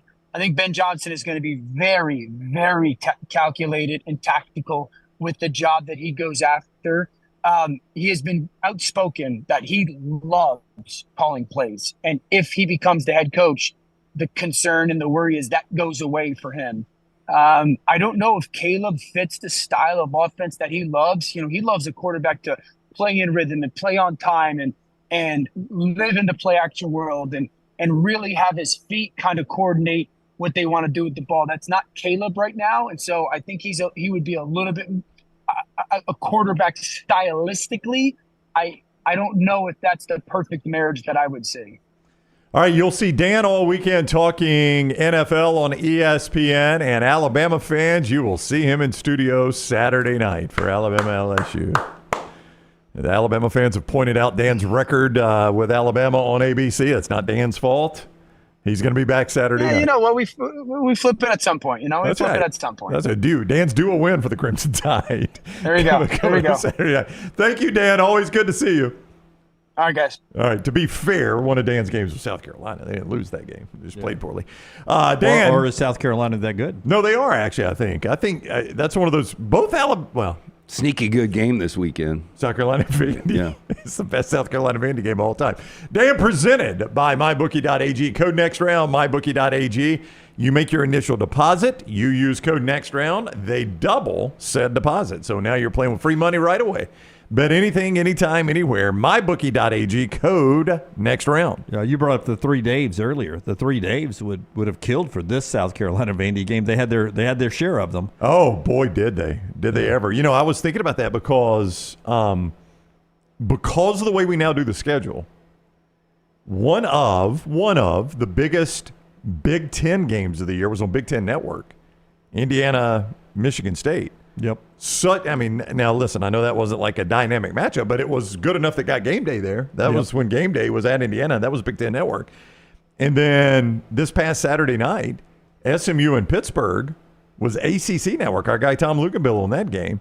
ACC Network. That was the biggest game in the ACC, one of the biggest games in the country. Yeah. But because we're doing these schedules so far in advance now, I guess people didn't think SMU and Pitt. Nobody thought Indiana was going to do this. Next year, get ready for the word flex scheduling in college football. We'll get a little NFL version of the flex, moving some games around a little bit. All right, so another big weekend coming up. I was in Vegas when they made the announcement. Is game day in Baton Rouge? Yes, they are in fact in Baton Rouge. Interesting choice. I know they're doing the game in prime time, so that makes it easier on Herb Street and the crew there, but. Better atmosphere. I mean, it's going to be Baton Rouge, but Oxford's going to be pretty cool. Georgia Ole Miss. That is interesting because it's also on ABC, so you're promoting your own network there. Probably just came down that Fowler and Herb Street's doing the prime time. Yeah. Though they've done the 2:30. Yeah, but I mean, they did a cocktail party last week. Close location. That's a 20-minute jet flight. Yeah, easy to get from Oxford to Baton Rouge. He's done a lot tougher this year. Yeah. That's the more intriguing game to me. More intriguing. Which one's the bigger? If Ole Miss wins that game. Yeah. Well, if Ole Miss wins, I think that both those teams are still playoff teams. They are, but Ole Miss remains one. Right. Yeah, if Georgia wins, Ole Miss is eliminated. That is you right. know you're getting somebody eliminated in Baton Rouge. Yeah. But I think it is a bigger deal if Ole Miss wins nationally. I think so. I mean, there's not an outcome in Bama LSU winner-wise where people are going to be surprised. I think some people are going to be surprised if Ole Miss wins. I don't think they'll be surprised, but I think everyone, how many times did we kill King Kong in the theaters? People kept coming back to see Kong get killed. Alabama is not dead yet in the playoff race, this loss would kill King Kong. This would be the death of Alabama, and I think that will draw in some numbers. If LSU is winning late, people will be there to see the death, quote unquote, of the dynasty. And that'll be the surprise, is that in this 12-team playoff, where you thought there's never a scenario where Alabama's not in it, they're not in it in the first year. Yeah, Josh is saying it's got to be the Saban connection. I don't think they factored that in, but he is obviously a national championship winning coach at LSU and Alabama as they play each other. He is, but two of his former assistants are meeting in Oxford. There's certainly a connection in that one. Yep. I mean, now he's had a lot of his former assistants on game day this year.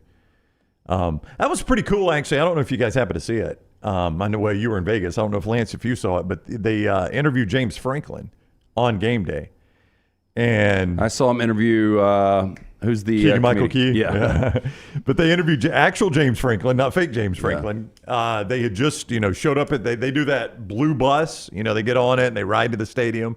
They had just gotten out and walked in, and they mic him up. He's just standing there in his suit and sunglasses, camera.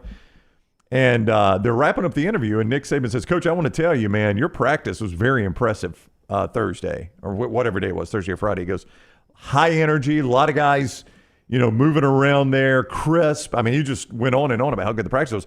And you could tell James Franklin was genuinely appreciative. He was like, "Man, Coach, that means the world that you would say that." I mean, it wasn't like fake. You could see genuine appreciation that Nick Saban would watch James Franklin's practice and want to tell him that on national TV. Yeah, that didn't translate, but that's not result oriented. That's not the game. That's right. That's one of the best to do it. The best to do it, to come in and watch your practice and say, "I like the way you're running your program." Yeah, I like and it was one of those. Yeah, it was one of those where Reese was wrapping the interview, and Saban almost interrupted to tell him that too. So you could tell James Franklin was kind of moved by it. He's getting more comfortable doing that, by the way. He is. Saban interrupting people to jump in with well, it's a big cast. Important point, right? Yeah. And he's got something he wants to say there that's going to add to the show, so he jumps in there and he says it. JohnsonRVCenter.com. One more college football note before we get to trash coming up on the other side. I-65 exit 304 in Coleman, 334 in Decatur is where you find Johnston RV Center. And look, it's starting to look like fall, even if it might not be quite cool enough for it.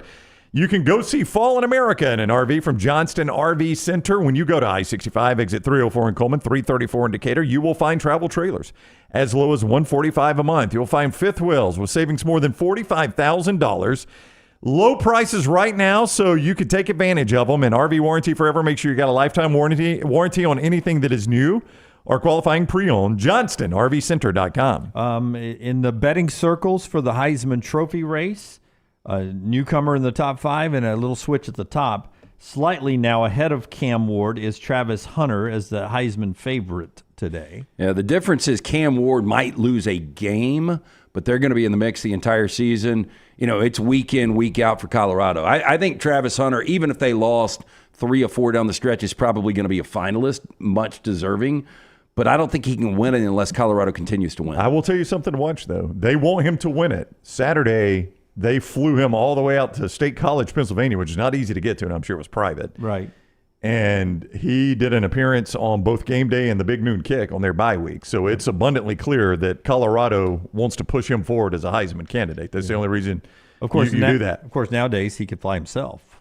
That is true. Right. He could. Yeah, I'm sure he's got the money to do it. Like I'm sure his NIL deals. I have a friend who just bought another home down in Auburn, and somebody bought the house right next to him. Happened to be a current Auburn basketball player. If you want to know, how good NIL money is. Wait a minute. Yeah. You've got a friend that bought a house, and a current Auburn player not rented, bought the house next to him. Yeah, bought a house next to him. Well, this is home ownership. Yeah, this shows you that whoever is advising that kid is really wise. Yeah. Hey, here's what we're going to do. We're not going to spend this money. Let's put it into real estate. Yeah. And I promise you, by the time you're 30, you're going to double whatever your investment was on this Especially here on this college campus that continues to boom down here, because I can't tell you how many former Auburn grads who are moving back to that area to retire. Oh, yeah. Met a couple ladies last night who have listened to our show and watched me on TV for years in the hot dog line. And they were talking about, we just retired and we moved back down here. So. Yeah, I've heard it's a good place to retire. Yeah, so that's a lot of Auburn people moving back down there. Back to Travis Hunter, it wouldn't be Colorado's first Heisman winner. Rashawn Salam. Yeah. Isn't that crazy? It took Alabama to 2009 with their great history to get one, and Rashawn Salam, or 2010, I guess. Rashawn Salam was a heck of a player, though. He deserved it. Yeah. All right. Okay, one other thing here. Michigan, speaking of money and NIL money, is gathering together a ton of NIL money to try to flip LSU quarterback commitment Bryce Underwood, considered to be the number one quarterback in this cycle compared to skill set Vince Young. The belief is that LSU has promised him $5 million. Very believable. I told you guys at the On3 thing we were at, I mean, that guy, he jumped off the page. Of all the athletes who were there, he had that it factor. From his home to the big house is about a 20-minute drive. Oh. So he's from Belleville, Michigan, but he is committed to LSU. Dave Portnoy of Barstool has said he's willing to give up to $3 million for the right quarterback. Mm-hmm. That means they still have to pull in some more money from somewhere else, but north of $5 million for this Bryce Underwood kid expected. And Sharon Moore apparently is all in on getting this kid. It would be a big get. I bet Sharon Moore is, because I bet he is tired of hearing it already. And if you don't get any better at quarterback, you're only going to keep hearing that. I think he understands that you will be starting week one. Yeah. Come on down. If you can't start week one at Michigan, Lance, that's a problem. That's a problem. All right. When we come back, we've got trash. And one SEC coach is, I think, playing the system here just to give the old middle finger at people. We'll tell you who that is when we come back on the show that's being brought to you by our friends at Bud Light Game Night tonight. We're at Odie's in Edgewood, one of our favorite locations. Spacious, great food, great drink. We'll be out there for Bud Light Game Night kicking off the Thursday night football tonight. Down at Edgewood Odie's, we're the next round. Take the next round anywhere you go with official Next Round gear. Buy yours today at nextround.store. Bryant Bank, member FDIC, equal housing lender. Hey, let me tell you about our friends at Urology Centers of Alabama. Compassionate and comprehensive urological care with 35 physicians, 17 locations across Alabama. Their patient-centered approach to all of your urological needs. Remember, they've got that new men's health center. It is beautiful, helping men with a wide range of sensitive male issues in a comfortable environment. You can always go online, visit urologycentersalabama.com, schedule an appointment with one of their many urologists today. Hey, you. It's the holidays. Give cheer a lift. And at New Balance Birmingham, we got the gift. That holiday vibe? Find it inside.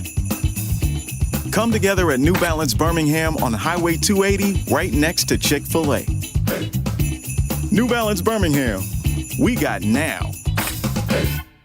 Twin Peaks is the best in the game. Here, you're in the red zone for every college rivalry and divisional matchup all season long. On game day, you never have to decide which teams to watch, only what combination of bites, burgers, wings, and more to order. Plus, where else are your favorite draft beers always poured at a frozen 29 degrees? Only at Twin Peaks, the #1 sports bar. Stick around after the sun sets. Twin Peaks is open really late. Wind down with bourbon and late night bites. Only at Twin Peaks. This hour of The Next Round is presented by the Birmingham Racecourse Casino, now featuring 7 days of giveaways with your chance to win a share of up to $125,000. The more you visit the Birmingham Racecourse Casino, the more chances you have to win. Hey, there's nothing worse than waking up to a plumbing problem. Don't get caught in a flooded house. Call the guys at Hemp Hill Services. Adam, Chad, and the team at Hemp Hill are the only ones I trust to fix it and fix it right the first time. Hemp Hill Services does it right and always at a fair price. For all of your plumbing, cooling, and heating needs, trust the name that Birmingham has trusted since 1954. That is Hemp Hill Services. Call now, 205-229-2090. That's 205-229-2090. In some places, football is a sport. In Alabama, it's a fine art. New Life Art is proud to announce Daniel A. Moore's upcoming painting, Deuces Wild. This season, Bama is blessed with a pair of very talented deuces. The pair played a huge role on both sides of the ball in the Tide's amazing 41-34 victory over number 2 Georgia. Deuces Wild will portray the unbelievable game-winning 75-yard touchdown catch by deuce number 1, Ryan Williams, late in the fourth quarter. The Dogs' last chance drive was stopped by deuce number 2, Sabian Brown, as he made the game-saving interception in the end zone, which will be celebrated punctuated by a small artist's remark in the bottom margin of each print. Go to danielmooreart.com to see the artist's preliminary sketch and take advantage of special pre-publication pricing for Deuces Wild. Also available, The Legend, Daniel Moore's final tribute to Coach Nick Saban. Order now at danielmooreart.com. Hey, for all of your IT and printing needs, reach out to our friends at Xerox Business Solutions. Look, I'm still one of those old school guys. I print my notes every single day for the show. If you watch the show here on the Next Round, you see all the notes in front of me. From day one, Xerox Business Solutions, they've been with us here at the Next Round. Local for over 45 years. For all of your IT and printing needs, visit XeroxBusinessSolutions.com or call 205-969-3000. That's 205-969-3000. We talk about all the biggest games every Monday at 10:30 with Fox Sports analyst Joel Klatt. Presented by MyBookie.ag, promo code NEXTROUND. If it is meaningful at all in college football, we cover it Mondays with Joel Klatt, presented by MyBookie.ag on the Next Round.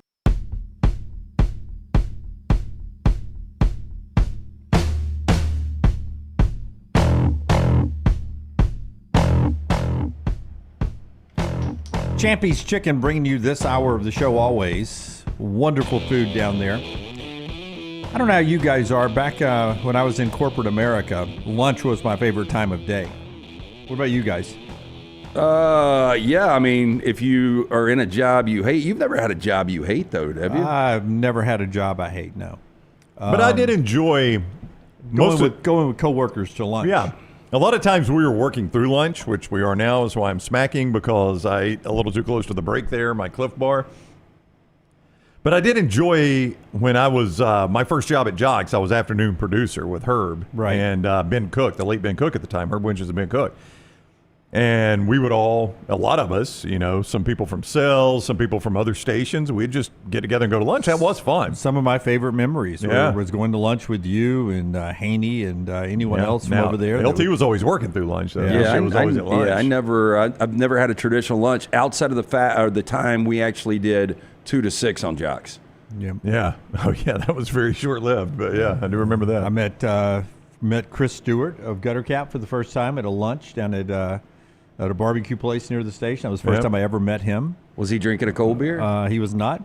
He prayed before lunch, didn't drink, didn't cuss, and was very, very nice. It was, I don't know what that means. I'm just saying, he wasn't drinking. He just it was a This is like a country song.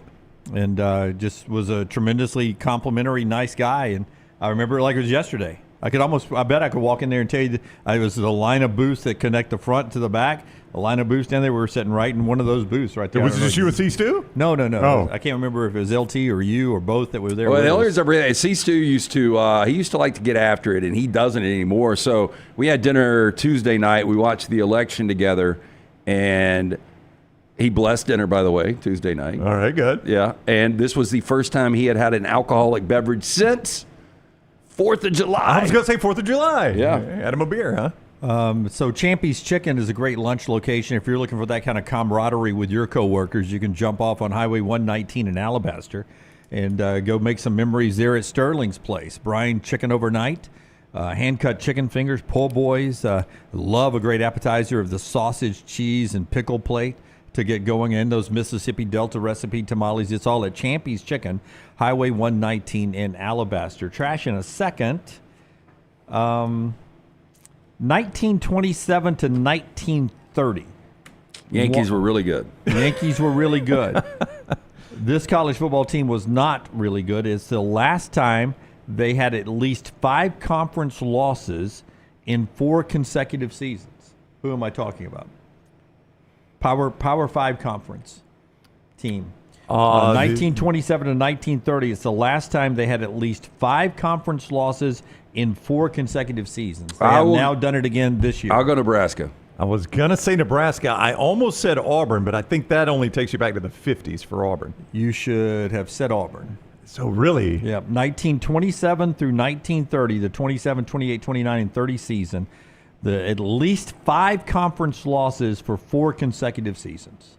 Yeah, and all SEC fans used to get beat up or still get beat up when you talk in a negative light about their team, but I think Auburn fans are even realizing how dark times have gotten. And if I asked you guys right now, 1 through 16, snapshot over the last 5 years to the next 5 years, where do you have Auburn? I mean, they're definitely bottom half, not even close. Well, I have written right here, why does Hugh Freeze get more grace than Brian Harsin or some of the other coaches we talk about? Or if you missed it earlier, Billy Napier will continue to be the coach at Florida, is the way I believe it's worded. He's going to stay the coach at Florida. At some point, Scott Strickland will come back and say, I mean for 2025. Yeah, Brett McMurphy followed up to say he reached out to at least sources that said, yes, that's what that meant. So they'll probably clear that up. As far as the grace for Harsin, I think there's a couple of things. You mean for Freeze, not Harsin. Yeah, Harsin for Freeze. had zero grace. I think first and foremost is we've seen Freeze have success in the SEC.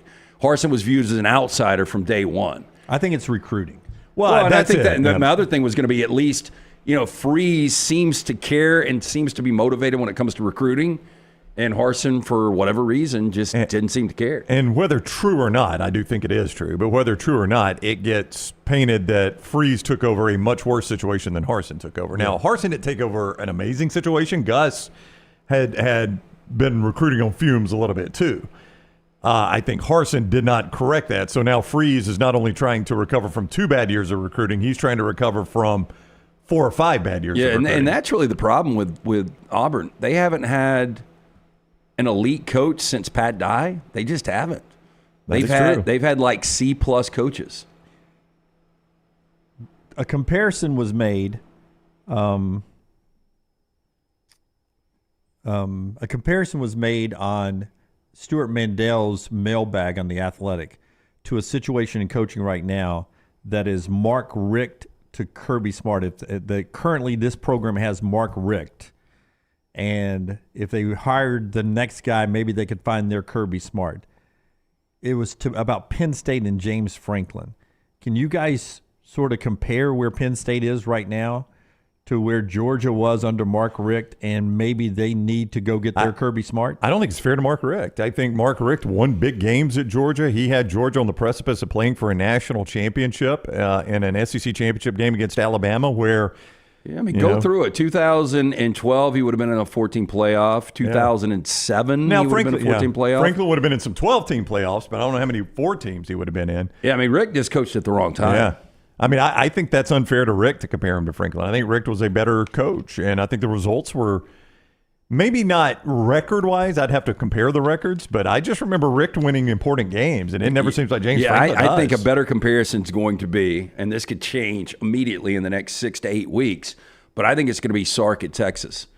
I think Sark's going to win a lot of games. I think he's going to get to a lot of playoffs. I just don't know how many championships he's going to win. So you're saying their next coach could be that guy. Could be that guy there. Interesting. One more thing before trash. After LT tells us about our friends at Woodhouse, it's that time of season. Valentine's, Mother's Day, and the Christmas season. 3 great times to think of our friends at Woodhouse year round, but these times it can save you with a great gift. Oh, look, guys love to procrastinate. We are not very creative when it comes to gift giving. And this is why a gift card, she's going to love it because she can sit back and whatever that monetary number is that you buy with a gift card, she can choose from a menu of over 70 options, including massages, body treatment, skincare, waxing, nail services. Woodhouse Day Spa voted America's best day spa since 2009, conveniently located at the Summit Shopping Centers. Get in, see Stuart and that great staff. Tell them the next round sent you. Gift card, simple solution. Order them online 24/7. Birmingham.woodhousespas.com. That is Birmingham.woodhousespas.com. Okay, you can't fake injuries anymore, according to the SEC commissioner. During the course of the game, right? He's going to penalize coaches for intentionally stopping play with a fake injury. Yeah, there is no in-game penalty, though, so most coaches are going to make the choice, I'll pay the fine, right? Or some could. I shouldn't say most will. I think the first warning memo came to Lane Kiffin at Ole Miss. So you think Lane Kiffin is shooting a middle finger back to the SEC? 26 Ole Miss Rebels this week on the injury report. 26 of them. You go past Georgia. There's now here's Ole Miss. Dude, he is so it's like a phone book. Good grief! Look at that. So petty. And loading. Only 2 are out, right? Yeah, go back up to the out, Forrester, if you can. I don't know if that's a pre-recorded thing there. It's not, of course. Forrester's fantastic. 3 are out. Looks to be 5 doubtful. and then we get into the gameplay. Trey Harris and Jordan Watkins doubtful is significant, by the way, if that is true, Lance. If both those guys are out. Yeah, I mean, Trey Harris, arguably one of the top 2-3 receivers in all of football. You saw what Jordan did this past week. Henry Parrish, that's been a big loss. So, hey, look, I know this is Lane Kiffin being very petty, but at the top of that, when you look at the out and the doubtful, those are significant guys. Yeah, if that's accurate reporting, which I think the out probably is, if the doubtful is accurate, it is significant. Yeah, but what is doubtful? Trey Harris has been doubtful. We've watched him go out and warm up and then not play. Well, this was doubtful on Wednesday. So doubtful on Wednesday and doubtful on Friday are two different things, obviously. Right. Yeah, look, and I mean, the out and doubtful, you totally understand, but Lane being Lane is the probable. The probable. Yeah. Now go questionable.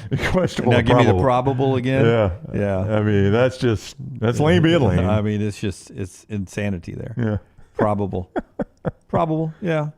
Yeah, probably. Is this so if a guy falls, he's like, he was on the injury report? Yeah. By the way, Jackson Dart was that other name in the betting favorite. He's now 5th in the Heisman favorite coming off the big weekend last week. Let's do trash. It's brought to you by Mortgage Right. Hit it, Tyler. Tell me about the whistles. The whistles got woo. Well, you want to woo? It's that woo woo. You know what I'm saying? LT's Trash is presented by Mortgage Right. Mortgages done the right way. And we are proud to partner with the mortgage experts at Mortgage Right. There is no cost or obligation to reach out to these guys and see where you stand on everything, whether you're buying your first house or final house. 205-900-7200, mortgageright.com, NMLS 2239, equal housing lender. We start first, a woman, and this from one of our listeners, Zach. Woman says she speaks to the spirits of dead people using a Ouija board and even had a, quote, connection with Fast and Furious star Paul Walker. Oh, wow. So she speaks to famous people, not just... Spiritual advisor Ari Lyons, 41 years old, says she's also heard from a client's son who hung himself accidentally and another client's dead ex-husband who said, quote, he was in hell and apologized for abusing her. Oh, he was in hell? So she told somebody in hell? Yeah, according to this story. Ari from Brooksville, Florida, claims the spirit world has been part of her life since the age of 5. Quote, don't fully comprehend it until I was around 12 when my grandma passed away.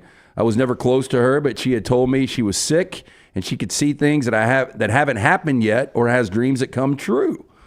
Now, I remember speaking to earthbound spirits when I was really young, but angels and demonic entities later on. It was hard keeping this all to myself. I did actually tell my mom until my late 20s. She didn't believe me. She would call me every day for a year and ask me for a psychic reading to see if she got anything wrong. I think she was believing me the 3rd or 4th month. She was shocked I had a gift. She went on to say I had a connection with Paul Walker about a year and a half after he died, which was weird. I heard his voice in my room, and I knew instantly it was Paul. Is there a chance they were just watching an old movie out in the living room and I was was asleep? Paul Walker was on it. Seems like it's got more believability to it. I've never done the Ouija board. You guys ever messed around with one? You know, this was kind of controversial, but there was a teacher that used to use one at Sachs High School. And I don't know what class it was. I don't want to tap on that glass. I don't believe in it, but there's just no reason to stir anything up just in case. I will tell you, stir anything up. Nanny, my grandmother, who I lived with quite a bit, Hazel Carter, who was a ship welder. She welded ships in Mobile back in the 40s. We had some people that lived with us. She adopted a lot of people and took them in. And a guy that I called Uncle Kenneth, who was, I was probably 10, he would have been 19, 20, was living with us for a while. And she found a Ouija board in his bedroom. Beat the hell out of him. And beat the hell out of him. With the board itself? Like with the box and everything? No, I mean, she believed in a switch and a belt. Did she burn the board? And she did. She took it outside and she burned it, LT. She believed that was, and she would not let you tell her wrestling was fake either. Yes, I did that one time and got the back of her hand. Oh, hey, that was part of the documentary too. It was like, was it the reporter that was trying to bust it that it was fake? And that one wrestler went and like busted his eardrum. Yeah. But all these fans are like, oh my God, it's fake. It can't be fake. Yeah, but Herb got in the ring with him one time, and they do a lot of physical stuff. Obviously, there's scripts involved, but I think wrestling came on Friday night, late night in Birmingham back then, and my nanny would watch it, and she would get so emotional about it. I mean, like upset that they were beating up somebody. Yeah. and they had the fake blood and whatever. And I think one time I told her, as an educated 10-year-old, that, hey, Nanny, you know this is fake, right? That's not real blood. Oh. Pow. Yeah. You got a wrestling move on you. Back of the hand. Yeah. No, I mean, look, the injuries are real. When we interviewed Mick Foley last year, dude, that guy can't walk. He's missing all his teeth. Okay, one final quote on the Paul Walker story here. He was pretty much following me for an entire week. I don't remember exactly what he said, but I just remember he kept on talking. I saw him wearing a white shirt and blue jeans. He was talking about his movie coming out, the one that they released after he died. He also told me what he likes, like the ocean and being outside. I had to Google this stuff, but everything he said and told me was online. Yeah, I'm like you, Lance. I don't think there was anything to the Ouija board, but there was no reason to tempt. Yeah. Tempt it. You guys are a big fan of the rickshaw, right? Well, we've been in one, Jim, together. 32-year-old man was killed after accepting a dare by his friends to sit on a box of lit fireworks in India. Now, an Indian publication, The Hindu, reported that the man died after he accepted a challenge to sit on a container which had a box full of firecrackers in it to win an auto rickshaw that was placed as the bet. Boy, you were in bad need of transportation. Publication said the horrific incident was captured on a neighbor's CCTV camera on Friday. It is believed that one of his friends offered the deceased his new auto rickshaw if he sat on the box full of lit fireworks. This is a good friend, right? Yeah. Now, speaking of the publication, Deputy Commissioner of Police said the deceased and his friends were drunk when the incident happened. Whoa. Quote, the crackers burst and the man who suffered multiple injuries fell on the ground. Neighbors rushed to help. They took him to the Victoria Hospital where he died from his injuries on Saturday. If this was a cartoon, the fireworks would have gone off and he would have had a puff of smoke come out of his mouth and he would have been fine. Do you actually have the Gone to footage? space. Do you have the footage or is it just a still shot? I do not. This was the best bit of footage I could find, unfortunately. I guess CCTV cameras in Bengaluru, I believe is the town, aren't that great. Yeah, really? Yeah. A place where people are driving auto rickshaws? They don't have great TC? Boy, the way he's sitting, I mean... Yeah, it's probably death that might be better. Yeah, death by ass and junk exploding. Yeah, that's tough. TGI Fridays. Didn't we give away this past summer at SEC Media Days? We gave away gift cards to a bunch of restaurants. Was TGI Fridays one of them? I think so. I think this was one of them. We need people to get out and actually make sure that they cash these in because TGI Fridays bankruptcy process moves forward. Some of the chains restaurants are afraid they're going to be stuck handling nearly $50 million in gift cards. Now, if you are a card holder, you may want to use your card sooner than later, so you aren't stuck holding something worth a fraction of its stated value. Now, according to this dude from Depwire, an analytics depth tracking firm, quote, go use it, otherwise you could end up in line for repayment behind a bunch of other creditors. You'll be lucky, frankly, to get pennies on the dollar for it. TGI Fridays, Inc., the company that owns 39 of the restaurants chains across the U.S., filed for Chapter 11 bankruptcy on Saturday. Concerns about the $49.7 million in outstanding gift cards were raised by more than 60 TGI Fridays franchises not included in the bankruptcy process at a Monday hearing in Dallas. Now, in TGI's Fridays case, the nearly $50 million in cards, some for more than 20 years old. I thought these things had expiration dates. You would think. Far surpasses the $5.9 million that court filings show TGI Inc. is borrowing for its bankruptcy reconstructing. Does that mean you can buy TGI Fridays for $6 million? I'm not saying it would be a good investment, but it's kind of interesting. How many gift cards you got?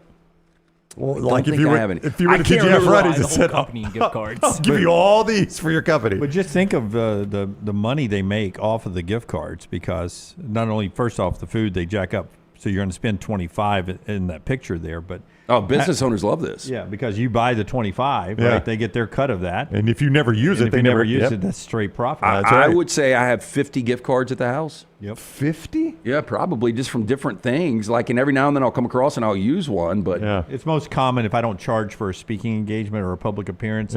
It'll be a thank you note, and inside will be a gift card. Yeah, people are good about that. Yeah, I'm with you. I mean, I remember like in COVID when a lot of restaurants are closed down and people are like, hey, if you want to help, just buy a gift card. You never have to use it, but they get that money, right? Yep. So if you guys rent a car, you assume there would be a mileage.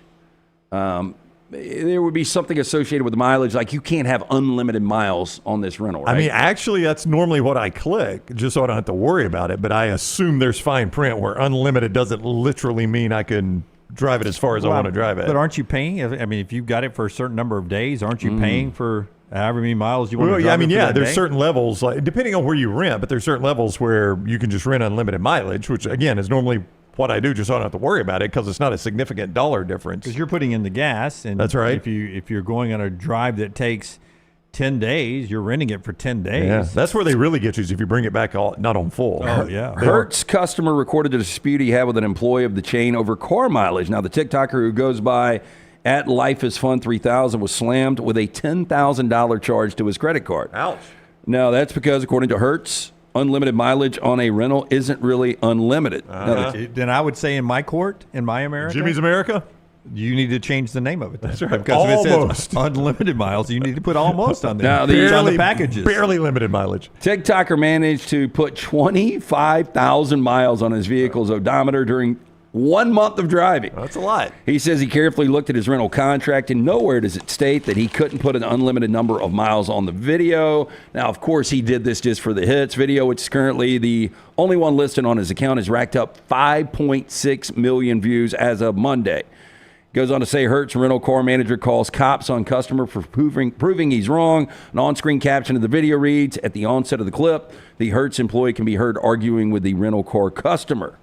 I mean, the contract seems to be open and closed. Like, just read the contract. Does it have a clause in there or does it not? I mean, it seems like a pretty easy case. The TikToker repeatedly calls out Hertz's vague definition of unlimited in the caption for the video. Unlimited means a reasonable amount, ? Yeah. I think unlimited means unlimited. If I sign a contract that says unlimited mileage and there is no disclaimer, I may not push it, but if I push it, I ain't paying it. I wonder what happens here, because if you dispute the charge with American Express, they're going to side with you, the customer. Yeah, so he's not going to get charged the $10,000, but it's such a big number. Then does Hertz come after him and file suit? Probably. He's going to go to court, and then there are going to be 12 people like me, and they're like, Did it have the U and the N in front of limited? It did? Then we don't even need to go back out of the room, Your Honor. It is unlimited. That's right. Says it right here in the contract. If they wanted it to be limited, they would have left the U and the N off. Let's go to lunch. Yeah, I think we tend to side with the consumer. Let me bring in Elmo here. Elmo, explain it to us. The Hertz rental car agent said you didn't sign anywhere that said you could drive this amount.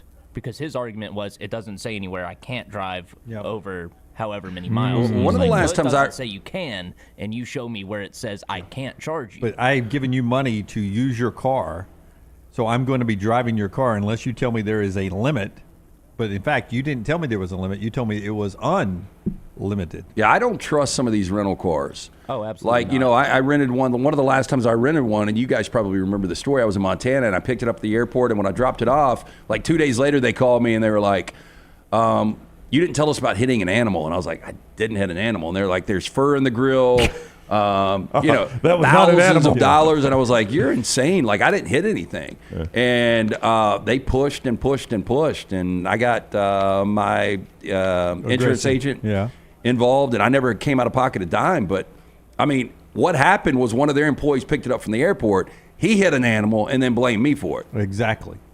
Or Sasquatch, if it wasn't an animal. It's one of the two. That is Trash Today, brought to you by our friends at Mortgage Right. They are your mortgage experts. Any questions you have, no cost or obligation, 205-900-7200 or onlinemortgageright.com. And as these guys will tell you, Mortgage Right, put that number down and get ready to go, because obviously things are about to click in a good direction in the housing market, and you'll want Mortgage Right standing by and being on your side as you get things to go. 33 years ago today, Magic Johnson made the announcement he had HIV. Well, I thought he was dead, man. I mean, it was a death sentence at the time. Do you remember where you were? Yeah, I was. I was on my fraternity house, the upstairs house phone. I got a call about it. And I remember at that point being like, man, one of my childhood heroes is about to die. Yeah. Yep. It was a death sentence then. NBC 13 sports office, back when we had an office over there. Ken Lass.